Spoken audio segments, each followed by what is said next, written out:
Hey everybody, thanks for tuning in. This is a general warning that this podcast has some things that might be difficult for someone to listen to if they're struggling with suicide, depression, anxiety, violent tendencies, any and all of the above.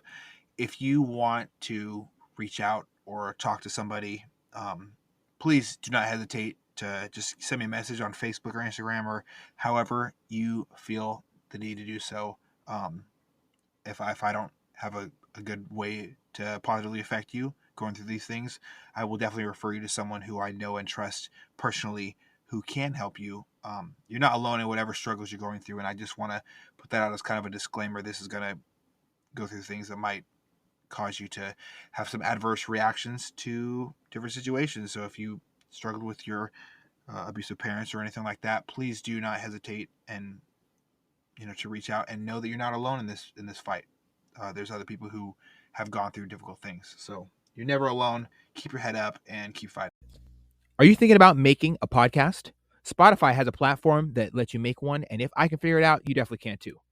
You can create your own content all in one place for free with zero hangups and even earn money as soon as you get started.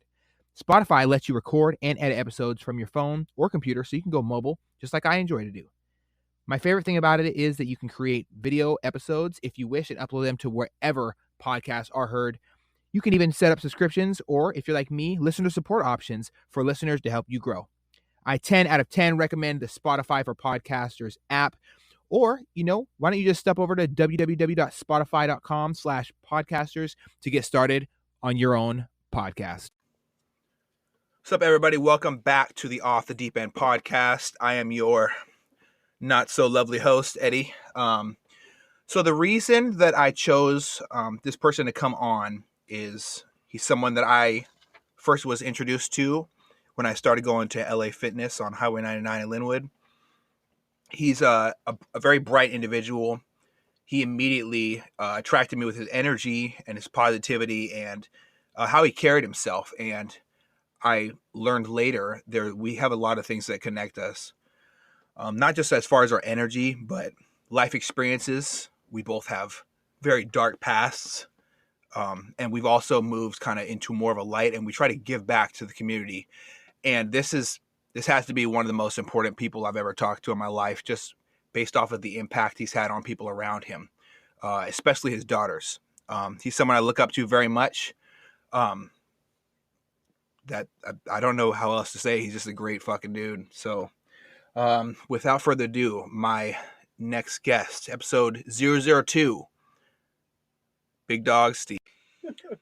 Thanks, Steve, for joining me today. I'm super excited to have you and just kind of share your light with the rest of the world. You're one of the people that I really value in this world. So why don't we start off with this, no structure, no nothing. Why don't you just tell me a little bit about you, man? Well, like, what do you mean? What do you want to know? From day one? From day one, definitely. We got to go all the way back, like when Simba was first held up. Man, I was born a hyper little kid, man. A lot of energy and a lot of drive. I didn't know where it was supposed to be put or where I was going with it, but just grew up in a good family from what I envisioned when I was at a young age. I'd say white picket fence, but ultimately I didn't know the white picket fence was painted red.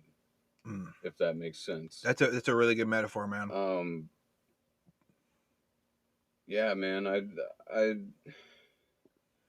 say that it started out like any other. I guess I can't say normal childhood because I don't want to say that there is a normal. You know what I mean? But the camping, and I had both my parents there, and they spoiled me with things, man. And I had everything that I needed. They worked real hard, man. But yeah, I'd say, probably about 10 to 11 years old, that kind of changed.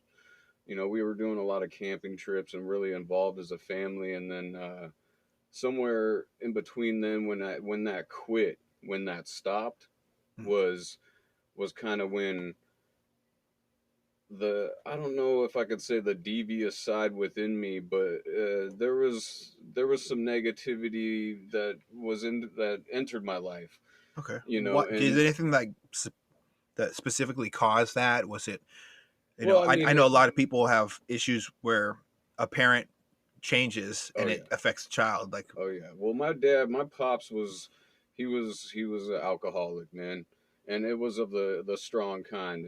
I could explain it as I ate out of styrofoam every night for a long time, because my mom was picking him up from the bar. They were leaving his truck, and what I ate for dinner was like fish and chips or chicken or whatever they were serving at the bar that night.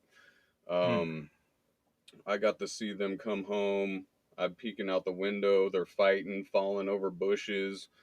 Sometimes I might even not get my food because it was on the ground because they didn't even make it through the front door. You know what I mean? So, just so I can understand, because like, obviously I've never heard any of this before. Hmm. Your parents were they both, into heavy drinking heaven? Man, my mom, no, she was basically the one that took care of us a lot, man. She Mhm. was always there. Man, I explain it as that's my hero, dude. Number one, my mom is my hero, man. She's my backbone. That's beautiful, And bro. she's done literally everything she could to make sure that me and my sister had everything that we could want and that we needed, And I don't want to downplay my pops, but I don't I don't know a lot about his life. I don't know what he went through, but he drank a lot and he drank heavily and he was at the bar after work until my mom picked him up when the bar closed. He was ongoing running tabs. He knew the people that worked there, that owned the bar. Mm. Um, that's just a lot of what I saw from him. He played on all the freaking softball teams that the bars had, all the dart leagues, all that type of stuff. So basically, my life was really revolved around. I was in bars. I couldn't go past the gold rails, but I was pulling pull tabs underneath the counter because I'd be like, Mom, let me do the pull tabs, let me do the pull tabs. So they would buy pull tabs for us and we'd be pulling pull tabs and we were chilling in the bar till we couldn't. Till 9 o'clock, my mom would take us home. We'd be at home, and my mom would have to go back to get my pops. Mm. And then that's when you know, I'd say, man, like that at that point, about 11, 12 was when a lot of like abuse and a lot of things like that were happening in my life, not only to me but to my sister. Abuse in what way, if you don't mind me asking? Just physically, but a lot of it was mentally, Hmm. through verbal I think from that my can be pops. just as, if not It, more, toxic than actually physically abusing somebody. man, I would say it's worse. I Hmm. would say it's worse because it affects the mind, man. It's not that you're getting the bodily harm at the same time, but it affects the mind. And when it affects the mind remembers and the mind is trained in a certain way. And I feel like ultimately that affected me later on in my life and the way I treated people and the way I came across to people. And it's crazy, like with your introduction, it makes me feel like nobody knows really the person that I used to be. It was awesome though. It makes me feel good because maybe I am putting off the energy that I really do want to put off, or the person that I really do want to be. But for years and years of my life, I was a negative, hateful person, I understand, man. badly, badly. Yeah, I can definitely, relate to that. I'm not. This isn't about me. I don't want to spotlight something I went through, but I can Hmm? understand how horrible things from your childhood can have severe, long-lasting effects on you, how you interact with other people, especially how you interact with other children. Because if it happens to you as a child, certain things might trigger you in ways that you're not ready to acknowledge or that you can't understand. And I catch myself sometimes doing things that I don't want to do, and I don't want to put off that bad energy that I received as a child on another child, because continuing that toxic bullshit is the worst possible thing that could happen. And so I'm really sorry that happened to you, man. So what can you go into a little bit more detail about, like, do you have any specific memories that were bad that you can just to paint a picture of how severe it was? The worst one that really hit me hard and affected my life in a big way was my sister running away. And because of the abuse from my father, she did that at 15 years old. So, God, I'm like, you'll know that I'm the freaking worst at birthdays, worst at remembering any of that type of stuff, ages or whatever, But I think she's about, like, I want to say 5 years older than me. So this is your older sister that ran away. So you imagine I'm 10 years old at that point, and I just lost my, like, ride or die. You know what I mean? And so I was left alone in that craziness, dude. And that, I mean, we'll probably get into that, but that's what led me a lot to the streets and looking for new family. Jesus Maybe Christ. people that will accept me for who I am, because that, when you're treated like that from somebody you think is supposed to love you the most, you just want to run away from that, man. You want to find that acceptance, that piece of your heart that's missing. Yeah, big time. I mean, and that's when I started, staying away from the house. I was the dude that, like, when I got the report card, it was set on the table and I was gone for the rest of the night because I knew what was going to happen. Like, with my dad, punishment was something he loved almost, and that's horrific. And to see you suffer from it was almost like he loved to do that. Like, I wasn't grounded for a couple of days. We'd be months. No TV, no going outside, no seeing friends, like, stuff like that, man. Like, so I think that's just completely, to me, it's kind of difficult for me to hear stuff like this, because that's something you see on a scary TV show that's supposed to, a lot of producers put out media and content that's supposed to spotlight parents that are doing their best that aren't up to par by exposing how bad parents really can be. That sounds nightmarish, completely nightmarish. And for your parents, or for your dad, and I'm not trying to cast negativity on the person that he is or could be. Yeah, man. I mean, there's reasons, there's reasons. Yeah. I mean, it's not that it's acceptable, but I'm sure there's bad, like, he's adopted, man. He's an adopted dude from, his father left him, and then his adopted father was also, he was in money, but he was a real egotistical dude that did the same to my pops that my pops did to me. And it was a thing that somebody told me when I was in a program, when, because I've been in Alcoholics Anonymous a few times, and somebody told me, they looked at me, and it made me accept it a little more. They said, your dad only knows how to raise you the way his dad raised him. I think I completely agree. And see, that's where it comes from when I say that stuff affected my life later on, was that I only knew how to treat people the way my dad treated me, or the people that he was with or around, if that makes sense. So, absolutely. So when, man, like, hate was a huge thing. And that ran rampant in my life for years, you know what I mean? But it's like, I don't want to jump too far, because I got, when you asked me on here, I was like, man, I got so much to say, because no one's ever asked, or no one's ever cared. Well, it's because I want to know, and I can guarantee you that, God willing, somebody hears what you're talking about and has this this beautiful clicking moment, epiphany, God kick it, angels talking, whatever they want to call it, however you want to refer to it, based off of whatever you believe. I hope so too. And they can understand that they're not the only one that goes through these things. When you talk about generational hatred being passed down. The easiest way I remember it is, a child when I was in school one time, and if you're listening to in the car with some kids, I apologize. A child called me a nigger when I was 11 years old for the first time, and I didn't know what it meant. But I can guarantee you this, looking in hindsight, regardless of whatever retribution I brought to this person in the moment, I think the fault lies at the parent's head or the parent's feet, or the feet of their grandfather or their uncle or whoever taught them this hatred, because whatever form of hatred it is doesn't really matter.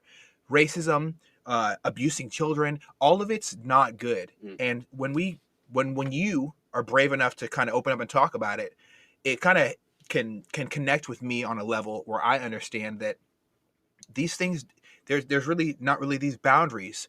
There's not different categories. Hatred is hatred. Negative is negative. Positive is positive. And love is love, bro. Oh, and, I'm sorry that you didn't get that love you need from your dad, because I'm sure it paid, people talk about paying things forward. Hate does the same thing. Oh, yeah. And so what do you, so when you talk about the streets and stuff, and after your sister, left, have you talked to her at all? Have you been able to get contact? It was all back and forth, man. It was here and there. She moved down the street to a friend's house or whatnot, but then ultimately she couldn't live there no more. She was kind of a reckless, it's just all, it was the same. She lived wild like I lived wild, man. And when you don't have a good structure within the home, that's what you're gonna do. You when you go to try to reach out to people that you think are family, it's just people that are the same as you that are freaking running from something else, and all you guys want to do is live your life the way you want to do it. And unfortunately, at that young of an age, it's not a responsible one, because you don't know responsibility at that age, man. You just want to have fun. That's I definitely understand that. I definitely understand that. I don't know, man. I kind of want to touch on hate a little more, though. Okay, why don't you go and please that, man? Because the thing was, man, it's like I heard the story where you were on that other guy's podcast, you know what I mean, and about the Black Panthers and all that with your family. Well, my first girlfriend, I don't know, I try to just be myself. I don't ever really think of any racism or nothing. So if I say black, is that bad? You know what I mean? No, say, you can say, bro, you can say it, you know what I'm saying? That's what I don't like nowadays, is that you can't even say something like that without feeling like, can I say that? And that I don't even, because I don't think about it. You know what I mean? So you my first like a label of applied to you? Is that what you're feeling? What I mean? Like if I'm about to say, this black dude I know, like I'm scared to say that almost. Like I get real nervous because, am I supposed to say African American? Am I supposed to say black? Am I supposed, And can I share something with you, bro? Oh yeah. When anytime you're sitting in a room with me, I want to let you know something. If you want to say something, say it. And if you mean ill intent, like, we can talk about that separately. But as adults, it's important for us to communicate. We're in the age of information. I can literally pull up my phone if I have a Tesla, press a button, and have it go faster. Based off of upgrade. Like, there's no reason why I can't look up somebody who might disagree with something that you said that might be a statement of ignorance. I can look up Marcus Garvey or a lot of people don't like her, but Candace Owens, because she says something on the Revolt Summit with T.I. and Big Crit, Killer Mike, these two rappers and a bunch of other people. It's a very diverse group of Atlanta-based black leaders. And I don't want to spotlight just one race, but they were talking about getting people in that, that group of people to speak. Well, and so it applies too. For that. It's even like Asian. Like, do I say Asian, or because somebody is Filipino or somebody is, if I ain't saying just that, am I in the wrong? I got you, bro. All of it. Absolutely. I am completely against that. And I want to let you know that anytime you're in my presence, you don't have to worry about, I judge you for your heart. I don't judge you for a word that I might take offense to. if we sit here and judge everybody based off of how we feel about something that they said, are we going to really know what they meant? Mm. You know, there might be a chance that the answer is fuck no. So, you know, and I'm not casting any shame on someone who gets upset, because I get upset about a lot of people, Mm. you know, a lot of things that people say, and I want to know why, and I seek out why. And once 9 times out of 10, I find out why they said it, and it has nothing to do with what I thought, because I'm not them and I don't know. Mm. So if you think about somebody as your friend and you're describing him as a person who is seen by society as black or white or however, you know, as long as it's not a term of derogatory nature, I appreciate it, man. So please be descriptive. Oh, yeah. And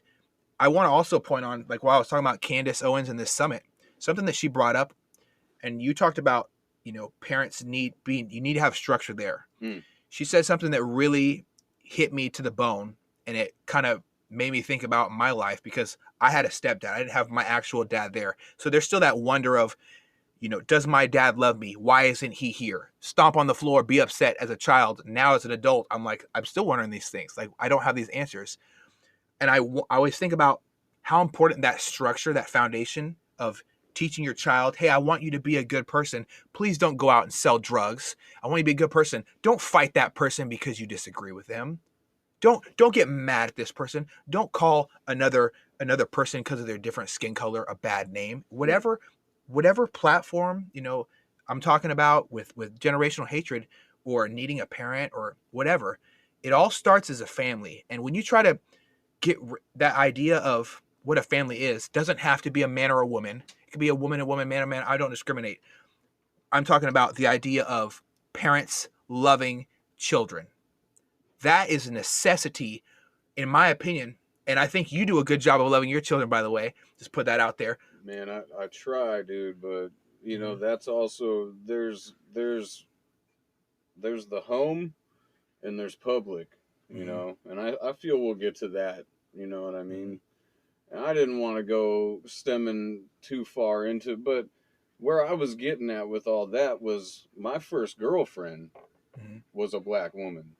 That's special. But guess what? That was 2 days last because it wasn't allowed. Oh my fucking God. Well, we have something in common. To this day, it's frowned upon for me. Man. Want to dive into that, man? And that could have been the best thing that would have ever happened to my life. Who knows? You know, but that is something that was big within my life, dude. And that's when I talk about hate, that is the hate that I rolled with for years of my life. And can you open up about that a little more? I don't, because I'm not fully understanding, brother. I mean, dude, it wasn't allowed. Who said it wasn't allowed? Who put that out? Before, with the way I'm trying to live my life now, it's not that I don't want to talk about it. It's that the fact that, like, you know, it's hard to not want to be, like, not want to talk about something and then be known for doing something. I got you, bro. I mean, I wouldn't say I was ever in a place of calling anybody anything. I got you, bro. But within myself, I hated people for the way that my dad told me how I was supposed to be to those people. I completely understand how I learned how he treated. So for, like, instance, I had one of my Asian buddies over one time. And not only did they order Chinese food that night, which was, you know, it wasn't weird, but it was weird to me, you know what I mean? Because you understood the meaning behind it. Exactly. But the other thing is that my buddy was allergic to eggs or whatever it be. I'm not sure if it's dairy completely or whatnot. And he said, "Oh, I can't eat the fried rice." And my dad said, "Well, why is that?" He said, "Well, I'm allergic to eggs." And he says, "Well, what do you eat? Cats and dogs?"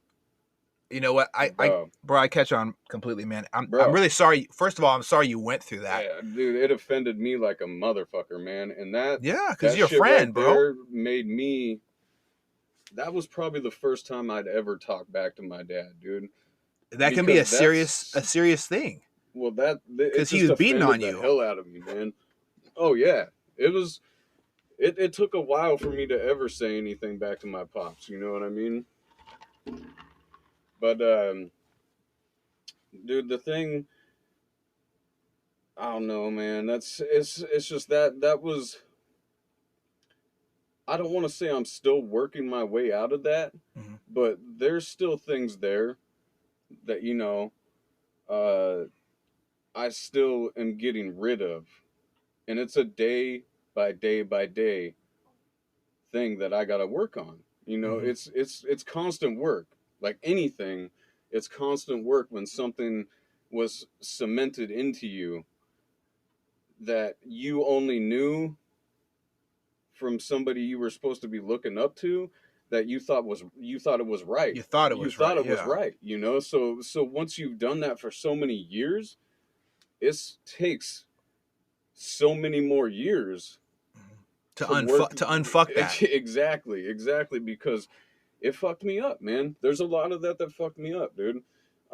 That's why I didn't, there's a lot of reasons, not only beatings and mental abuse, and then the way he treated my friends, myself, my other siblings. But it's just, dude, like yeah, man, basically that's just, a lot of that is what made me not want to come home. And that is why ultimately that's my story. I just stayed in the streets. I stayed in the streets and in other people's houses, and I started doing drugs at 11 years old. That's when I started doing drugs. I started smoking pot. I started drinking alcohol. It was anything that we could get our hands on, you know what I mean? To And kind of get a it's, temporary escape from dude, your it's situation. it's to numb the pain of the things that you can't control. Mm. I really resonate with that, man. As bad as that reality is, I want to let you know I really appreciate you opening up, and I really resonate with what you said. You're trying to numb the things you can't control. Mm, I think a lot of us do that with not just something toxic like bad drugs. mm, I'm not going to say what a bad drug is and a good drug is, because you know anything in moderation might be not a bad thing depending on who uses it. So I'm not here to judge, but I really think it's kind of like hard for me to sit here and hear you. I noticed you almost got emotional there for a second, talking about things that aren't your fault or your responsibility, mm, that you were taught, and the things that were instilled in you, and you trying to kind of kind of empty your trash bin in your computer of life mm, of those things, and how much of a struggle it is for you. I want to let you know, man, I'm proud to know your name mm, as someone who really goes through and peels back those layers that were applied to you. It's not your, I want to let you know, honestly, man, and anyone will probably say the same thing. It's not your fault that happened. mm-hmm, It's not your responsibility that happened, but you did something that a lot of people don't do. You made it your responsibility to change it. mm-hmm. And that's commendable, man. And I think it's beautiful, bro. For My real. my transparency helps me heal. That's how I look at it.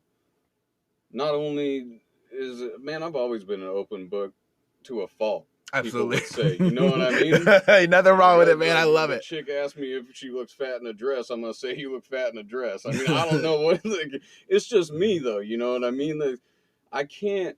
Like, I don't know. I feel I'm doing people wrong if I lie, man. Like, if I ain't telling the truth. I mean, some people may not say it's a lie, or may not say. I mean, to me, it's dishonest, and I don't know. The truth will set you free. That is very true, very true. And that's another thing with like the drugs and the alcohol. Like you say, it's not the problem. So when you say some people can use and some people can't in maybe moderation or whatever, well, that's the thing, man. That's what I learned through the process of life and going through certain programs. Is it may not have worked or may not have been the situation or the place that I needed to be, but I also took with me what I thought was important. And the biggest thing that you learn is drugs aren't the problem. That's the solution. The problem is what you're dealing with to have to use those things as a solution. I think So that's I think that's right on it's it. what's going on in your head. I mean, necessarily, it ain't the dude that stole a peanut butter jelly sandwich in 5th grade. You know, some Gotta people punch him in the face like, right you know away. what I mean? Like, some people really hold on to that stuff, but like, you know, I got some real dramatic things that I had to numb, and that was for a long time, man. Like, you know, like I've told you, and you know now, is like this is my 3rd go around on getting sober, and the thing which is, is also commendable. You know, man, persistence is the key, brother. I can't help nobody if I can't help myself, man. That's the biggest thing. And I got rid of everything. And man, when my daughters came around, I didn't want to drink because I knew what it brought. Man, I knew what it did to me and what I did when I was like that, but I didn't want to be my dad, dude. I did not want to be my dad. Did that turn to fear? If you don't mind me, asking, is that Man, a fear of yours, everything's fear, man. or is it Everything's like fear. Everything in my life is fear. That's what, man. I don't like. That's the thing. I don't. You know. I know you, and we're friends, but I don't think we are. If it makes sense, dude. Because in my I head, understand, bro. man, I'm alone. Because I've been alone for a long time, dude. Like my relationships, I don't know how to have them, man. You know what I mean? I can't have this is what I say is the constant things every day that I'm learning is all this stuff that I should have learned when I was younger. And I didn't have even the control to do that because I didn't have the control in my own life, you know? And then when I'm so messed up on drugs and alcohol, I just let everybody else control my life.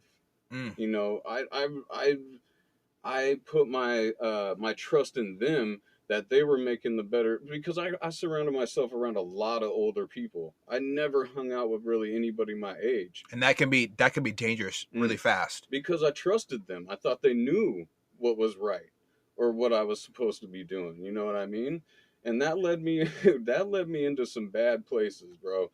Like I mean from, 10 up to about like man, probably 16, 17, it was all that, doing psychedelics, going to the gorge, freaking, smoking a bunch of weed. Like, everything was so cool, dude. Well, that's, it's just, it's just what it was about was drugs was how many could you do and how much, and that made you badder and cooler than the next person. Damn. Like the things that affect my life still now, right? I wake up at 5 in the morning, but I don't go to bed till 12 at night because I feel like I'm gonna miss something. Or it was always like I gotta drink way more beers than everybody else, way more alcohol than everybody else, and I gotta stay up way longer because then I'm gonna be the baddest motherfucker. You know what I mean? And so, dude, I got alcoholic induced ulcers when I was 21 years old. I was drinking 30 beers a night plus a half gallon of whiskey every night. That's pretty close to Yeah, death. every night, bro. Like, that's not an exaggeration. Playing with fire, bro. Yeah. And it was easy. It was easy, too. Now, I can't even, I can't even have 2 shots, man. It's probably a good thing, bro. Waking up acting like an 80-year-old and shit. You know what I mean? That what everyone has some growing up to do. I don't drink very often, but when I do, I'll guzzle the whole bottle, and I have to stop myself because it's bad, dude. Like coming from a line of people who dealt with issues by either alcohol or suicide, it's kind of difficult to find positive coping mechanisms, but that's why I put them in place. I force them into my life so that I don't have that possibility to say, oh, I'm just gonna fuck off today. Fuck the gym. Let's just drink some alcohol. And then, next thing I know, I'm hungover and it's 5 a.m. and I'm still a little tipsy, but I have to drive to work. Well, what type of situation am I in? It's not a good one. That right there just spikes another, like basically the second worst thing that ever happened to me in my life, other than my sister leaving, was my mom finding me with a pistol next to me after I had been calling her about how I just didn't want to live no more. That's tough, bro.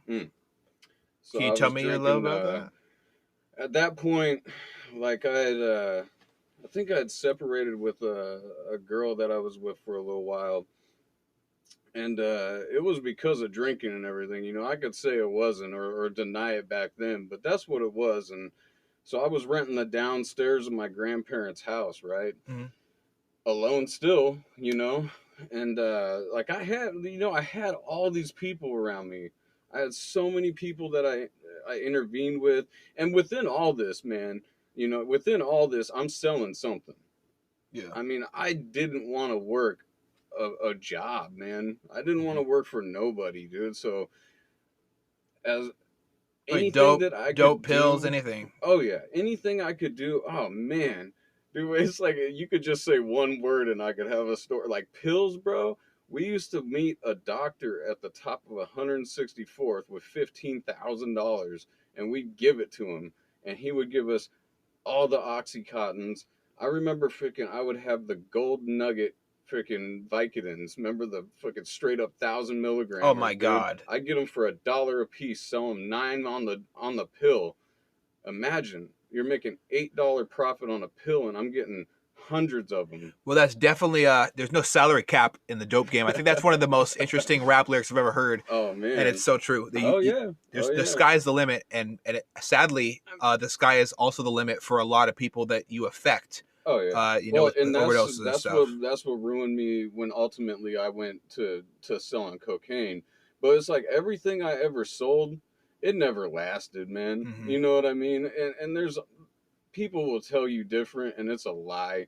It's the biggest lie ever. Like it never lasted, man. I always got high on my own supply. Do you feel that's because you're just your natural human nature as a Eh, human, or is it because of greed? Because you want to escape more because you're already I mean, suffering from personally, your childhood? it was I was selling Mm-hmm. to be able to get what I needed to numb myself for free. I see, You get what I'm saying? and it's hard to keep that in moderation. So get this, like so I would get an ounce of coke. Mm-hmm. I'd break that shit down and I'd make sure I sold it to old people in the bars. I didn't have a cell phone for a year and I sold coke. Like a Do lot you of use it. pagers or Nothing, notes bro. and a pencil?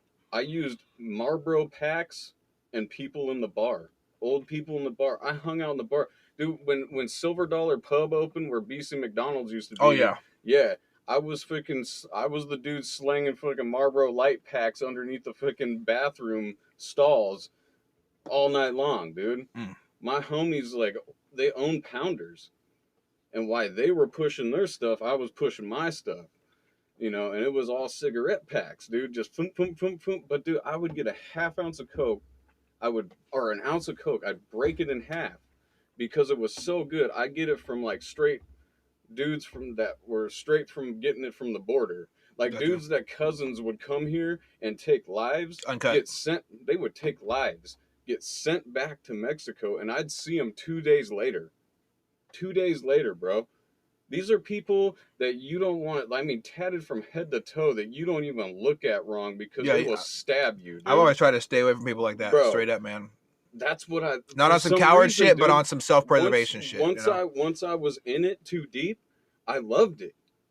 Mm. It's weird to say, but I loved it, dude. It drove me. Like I wanted to be that. I wanted to do time. There was a certain point in my life I wanted to know what it was like to take a life. Yeah, oh my goodness. Bro, and I It's had like an no feelings. endless spiral. I carried two guns at all times. I carried a What guns knife were that they, if you don't mind me I asking? carried What are a your knife that favorites? nobody knew about. I Mhm. carried a knife nobody knew about What because I were the wanted to make sure caliber that and what were the make and nobody model of could. these guns? Like Dude, like one, Berettas? I know people that carry Berettas. they were both nines, Mm. but I don't even know if I want to even Okay, I got you, man. like I'm dwell not in. obviously I'm not trying to I don't know if I incriminate want. anybody on this podcast. Anyways, but that's it's just, and I ain't trying to be on like on a level like, oh, check me out, do it. Mhm. This is what I'm trying to get across to people even now. These are the stories that I tell people now because they got to understand, man, like from these and to who I'm becoming and who I am now, it's possible. You know what I mean? It's You're possible, completely dude. different than I don't, man. If Bro. you told me this a year ago, I would have said, "You Bro, go fuck yourself." I was in a trailer park full of skinheads, Mhm. and I walk into this trailer, dude. The first thing my homie says to me is, "We don't say no dumb shit here. They will kill you." I didn't know where I was going, bro. Mhm. He just said, "Come roll with me." He was in the like old school T-Bird on 24s. Fucking like everything he had, it didn't matter. It had, rims on it, and we were rolling strapped up. He had a bag of guns, dude. A bag of guns. We're talking ARs. We're talking. He had Mac 10s. We're talking, dude. I mean, the shit. Call them moon shooters because Yeah, they you got to understand that, like in that lifestyle, you see stuff that no normal person no normal, sees and because, it's hard for them to believe dude, or to connect with it at all. And thank you bro, for opening up about this, man. Like, bathtubs full of methamphetamines, dude. yeah, it's a different Bathtubs, world. and I didn't know nothing about it until I got to the door. Like I got to the door, and he's like, "All right, bro, this is what's happening. This is why we're here. Keep your shit right. Yeah, Don't say dumb shit." yeah, they like And race so, you. bro, and I told this story to a dude at work, and he was like, "Well, what the hell did you do?" I said, "I had no choice. It was buck up, You were there, or yeah. my friend was gonna You die. can't leave Because if I just left, that's suspicious shit." Yeah, as fuck. So so I just had to buck up, like put your chest up and I don't know. I guess at that time it was be a man. That's what that was the skewed shit. Is like, this is me being a man. Mm-hmm. You know what I mean? Like, you got to be tough as shit. You got to be able to go through maybe a life and death situation. I mean, and I thought this shit was normal, dude.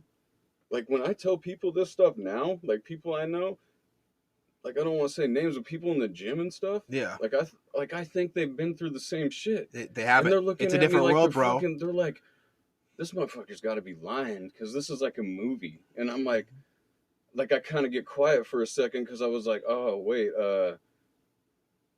ain't none of you been through any of that? Like, what I tell thought it was people who don't normal. understand normally, a lot of people don't understand things I've experienced or things I've been fortunate enough to walk away from before it got really bad.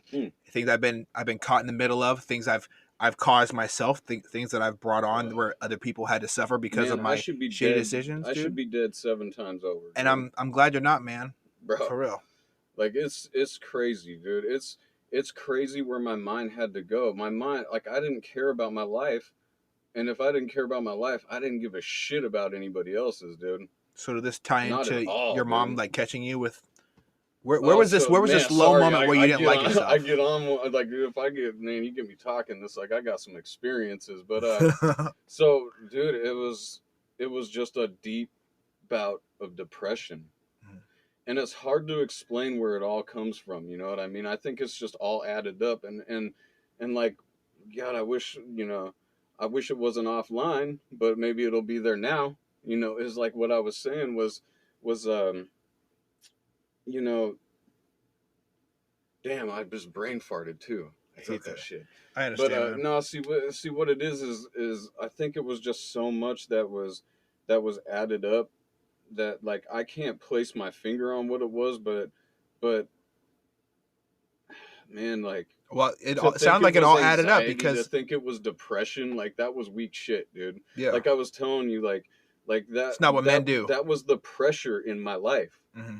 I mean, that ultimately led me with this epiphany that happened not too long ago that made me start pursuing what I am now, is because, dude, there was this pressure from day one and I didn't know what it was. I mean, I know now, which is helping people, man. Mm-hmm. Helping people in any way that I can. Even if they're not good people. Oh yeah. Oh even yeah. if they're like but, the shittiest scumbag that's in what the it world. was it was weakness, dude. With the people I hung out with, helping people was weak shit. And that shit got snubbed out real fast.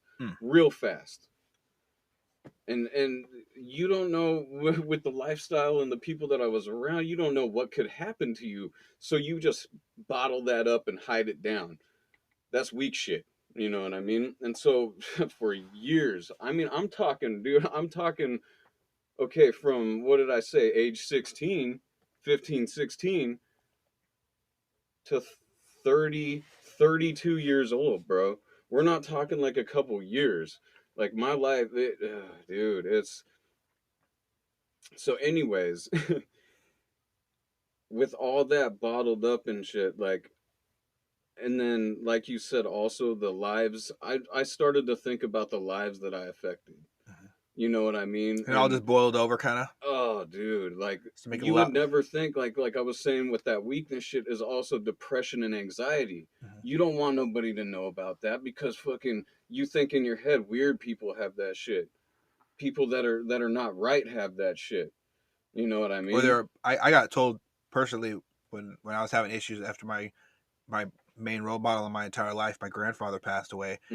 and I couldn't even get through a day without not wanting to be here or just being upset, and I can't even focus in school. They told me I had a school counselor, like a one supposed to guide you through school, tell me I was a retard, Hmm. and I didn't react too well. I kind of like got pretty physical with him and had to get like pulled from the school that day. But like, man, how messed up is that, how dude? messed up is How that do you people don't recognize man? children struggling and how it can affect as a teenager. I could not imagine you right now if you continued on that path.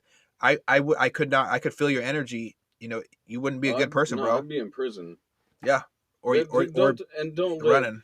don't it, see, and that's the thing is I don't want people to think I'm like some kind of terrible bad like devilish person, but don't get me wrong, man.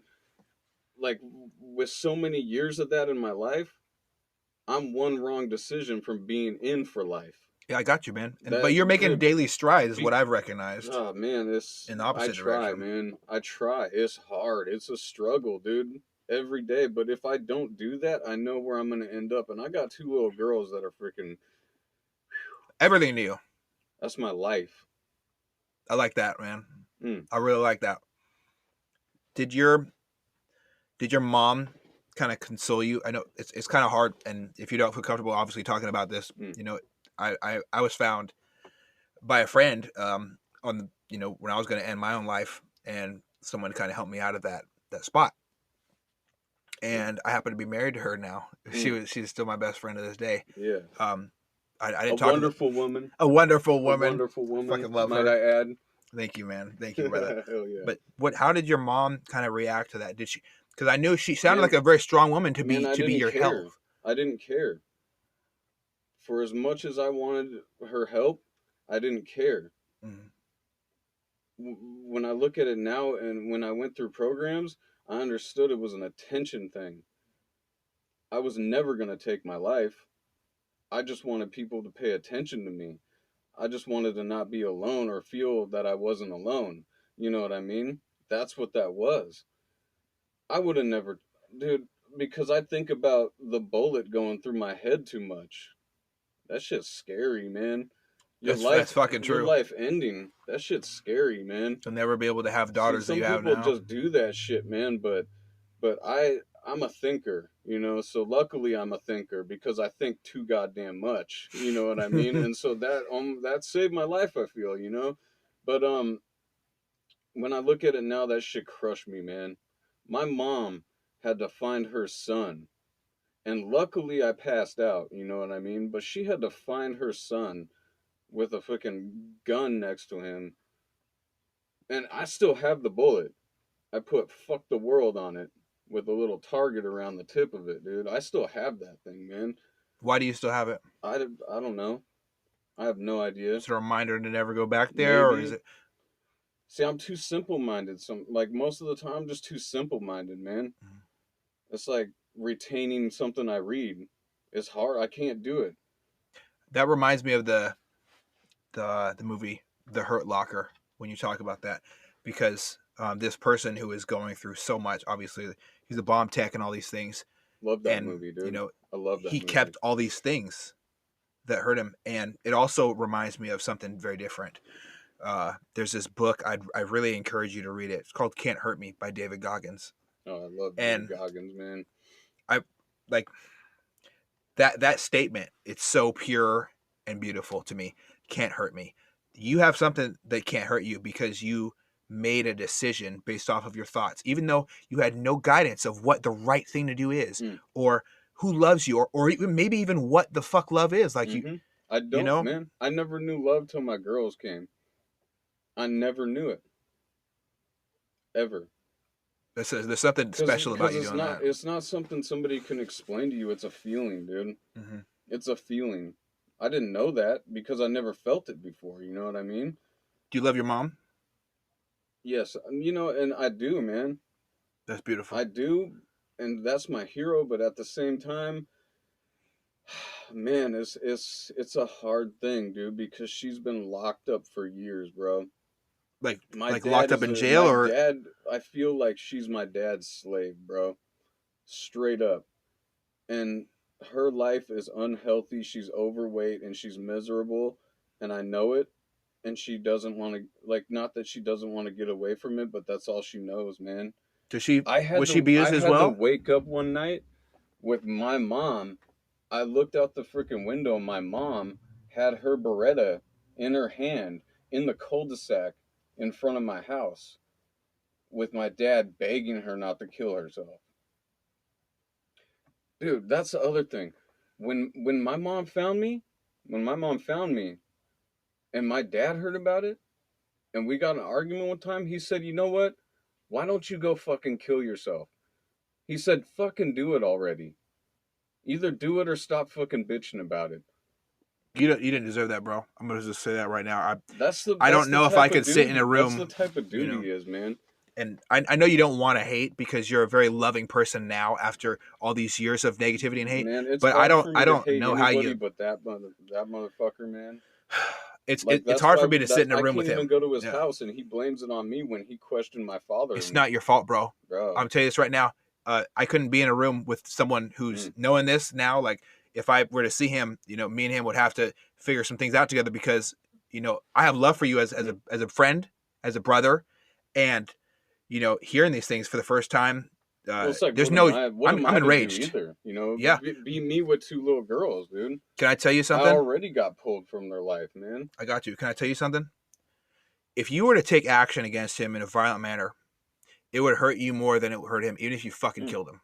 And I mean that, bro. I mean that, bro. From experience, bro. Don't do it. And the only thing, and this is why I know, because, dude, I used to always tell people, I said God was going to kill me early, or he was going to give me two girls, dude. And that's no bullshit. That's no bullshit. That's no bullshit. That is no bullshit. People that know me know that I've said that. And it happened. Because I don't know if it's God or what it is, but a power greater than myself gave me two girls to keep me in check, dude, to put me in line. I think it also healed you. I think it's also everyday healing you, and it's giving you a reason to be a better person because you know now that they need that what you didn't have. And see that comes to the thing of like what my dad did when I was younger is what I started doing with my daughters. You know, the verbal shit, bro. And I don't have you struggled with that? Like I don't want to talk about it. But I want to be like now my goal is to be as transparent as I can be because if I can do that, I hope it helps at least one person. You know what I mean? That's I got you, man. You're a good man, man, for real. I know that's a double standard that I just said man twice. But you're a good person, and I see how you interact with your daughters out in public, even when you brought them here, even guys when you were kind of BSing with me and kind of keying in on you kind of hinted to me that you were going through some things. I think whatever made you kind of want to open up a little bit, it made me really want to talk to you and just kind of talk through some of your issues that you've experienced in your life, some of them, because I know there's obviously a fuck ton, a metric fuck ton. and I'm not saying that to make light of it, but we've only touched maybe a quarter of it, dude. You know what I mean? And I know there's a million stories, dude. Like I was telling you, I want to do this because nobody's ever heard this. No one. Not, you know, maybe a lot of people will hear it now, but no one's ever heard it, man, because like I said, man, I've been alone for a long time. And when you're alone for a long time and you do get around people that really care, you don't know how to react to it, dude. Does it feel weird? And it feels weird, but you don't know who to trust. Like when you say, do you love your mom? I love my mom, but I can't even trust her. I'm not sure. I completely understand that, man. I'm not sure. I completely. You know what I mean? I don't Would know. would you want to love? Is what I'm. That's what I should have said. Do you want to love people even though you're still kind of figuring it out? Oh, Is dude, there like hope no, and well, faith in then yourself? that's the biggest thing I want out of everything. That I wouldn't want to change if I didn't want that. You know what I mean? I'd still stay the same dickhead I always was, you know? Mm. That's why I want to get out of the construction industry. That's why I'm trying to pursue my dreams right now. You know, there's a lot of people that I follow, but there's a lot of inspirational people. And one of them is Gary Vee, dude. And I cannot say enough about him because literally two things that have always stuck with me is one, it's literally a statistic 400 trillion to 1 that you are even born. It's like to think of that statistic is just before I would have never gave it a thought, you know, because like I said, man, I never gave a shit about my life or anybody else's, but now when I think about that, it's like, man, I've done I've wasted all this fucking time and I've done all these terrible things, man, with a life that I should be so like I can't even think of the word like appreciative of Mm-hmm. because 400 trillion to 1, dude. That's insane. But then the other one is you can always get a shitty job, but you can't come Yes, you you can. but you can't come back from regret when you're 70. And the worst thing in a man's eyes is regret. I agree. When you look at a man's eyes and he has regret of things that he It's a never broken did, soul. it's a broken soul, dude. Mm-hmm. And that's why I'm pursuing what I'm pursuing now. Mm-hmm. And when I had the epiphany and the awakening of what my purpose was, I can't explain that to people. I've tried, you know, I've tried and I've told them you'll know because people told me, dude. People told me many of things through my life that were so simple too. You know, like what I want to tell like every youth, man. When people say that bullshit, you know, there's always cliches, but that bullshit about do what you love and you'll never work a day in your life. Like, that's bullshit. It's a lie. And don't fucking listen to it. Because if you love something, like, you will work every day of your life. But the reason that it won't feel like work, and you could go to bed at 12 and wake up at 2 in the morning and still have a smile on your face, is because you love it so much. But you will work 24/7, but it just won't feel like it because you're doing what you love. So don't do shit that makes you miserable, dude. I've worked construction for, I mean, 15 years of my life just because of money. Mm-hmm. Because of money. And all I did with money was spend it on things to make people happy. I don't have money. I don't have money at all. Nothing, man. And so I had to really realize that, like, what I did with my money was make other people happy. And that is what I needed to do was to provide something to people that make them happy. It wasn't money for them.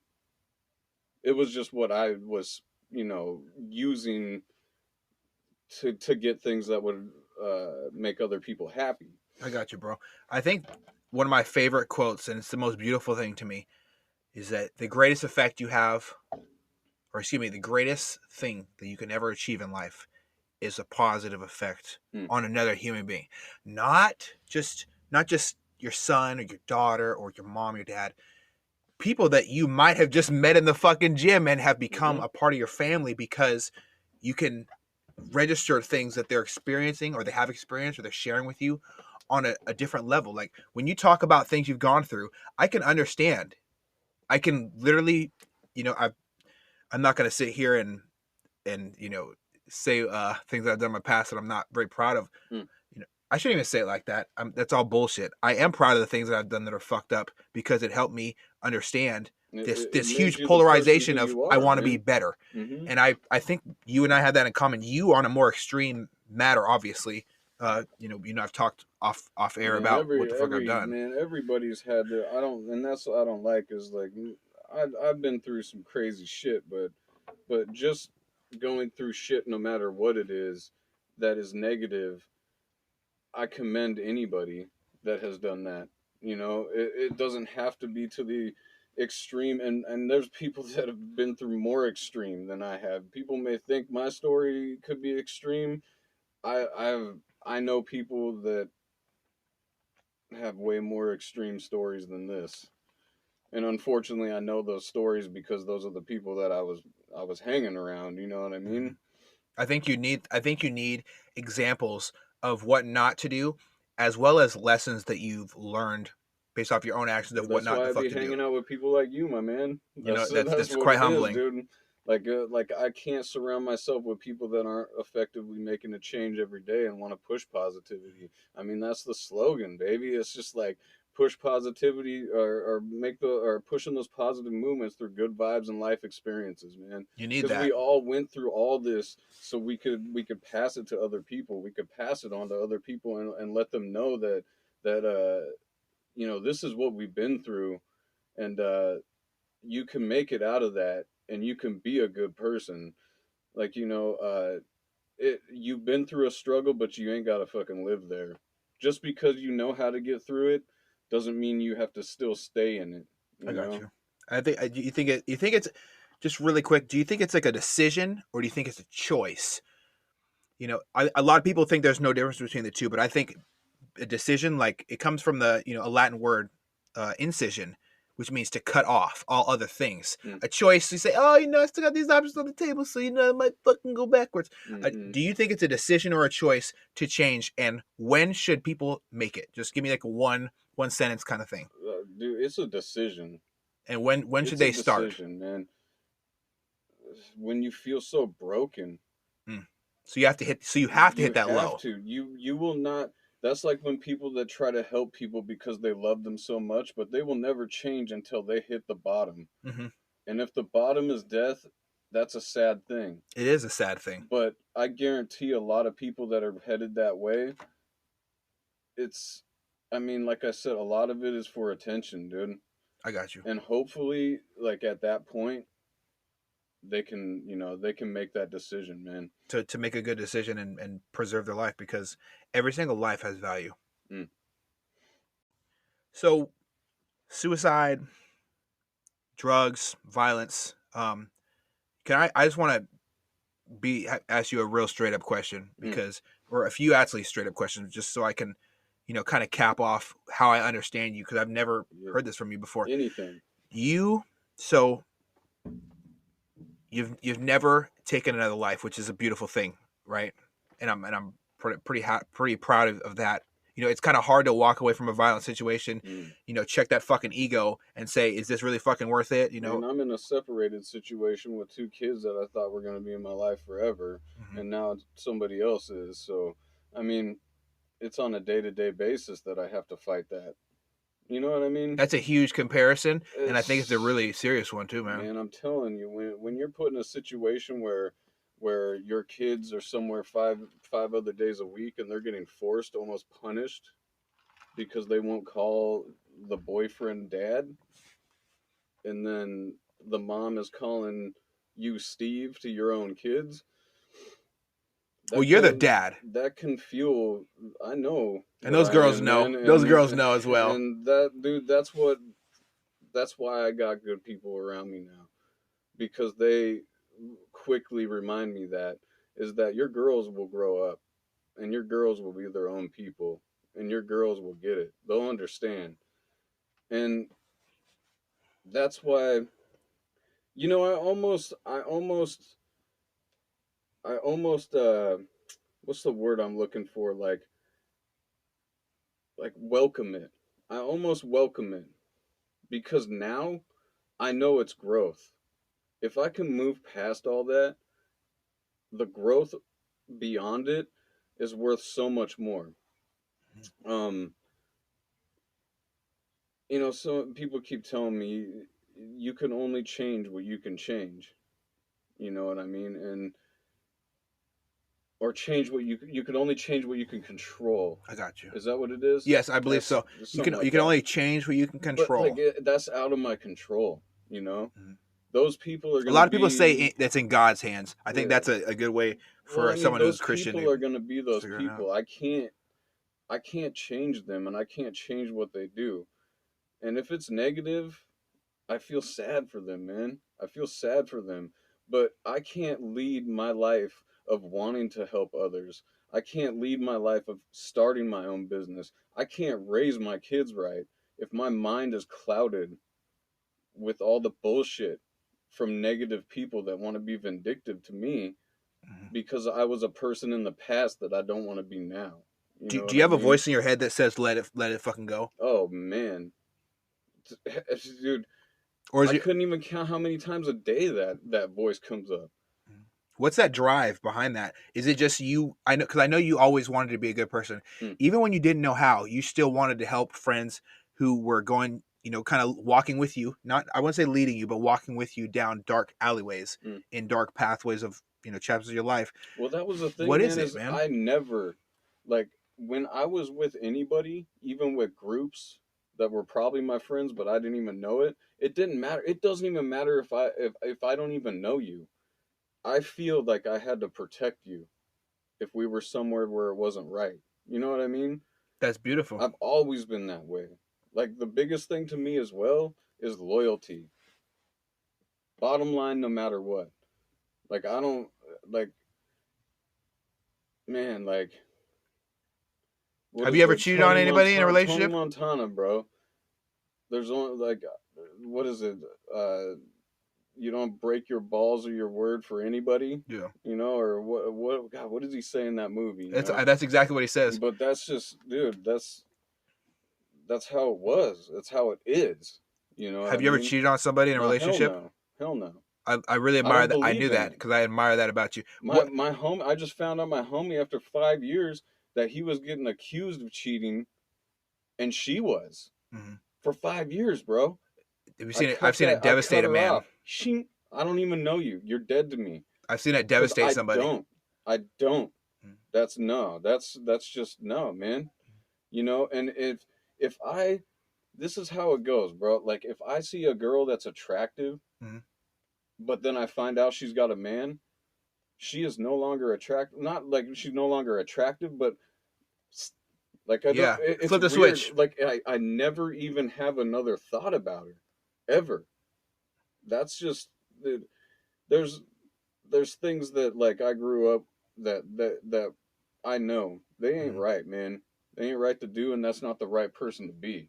You know I'm what I glad. mean? I'm glad So, you still got that through the oh, examples dude, you were shown, bottom man. line, man. Bottom line. Loyalty is That's just everything. bottom line, man. I really try to push that on a lot of friends of mine because it's really difficult for me as the person I am. Like I've been in a relationship with my wife since high school. Like and it wasn't without its trials and tribulations, but all those were external. I've never tried to fuck somebody else, and Hmm. she hasn't either. And I'm happy to say that, and we have a really good bond that allows us to openly talk about this stuff, right? Like she told me if somebody tried to press her, I told someone tried to press me. Like motherfuckers can slide in your DMs all day, but once you let them stay there, that's where I think the issue happens. And Hmm.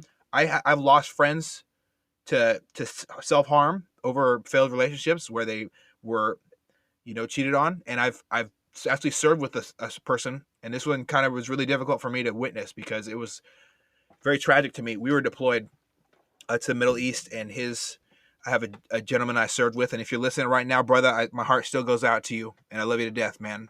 I'm not gonna name his name for Much respect. tons of reasons, but we were deployed, and he's going through some things, and I noticed it really quickly that something was off, Mm.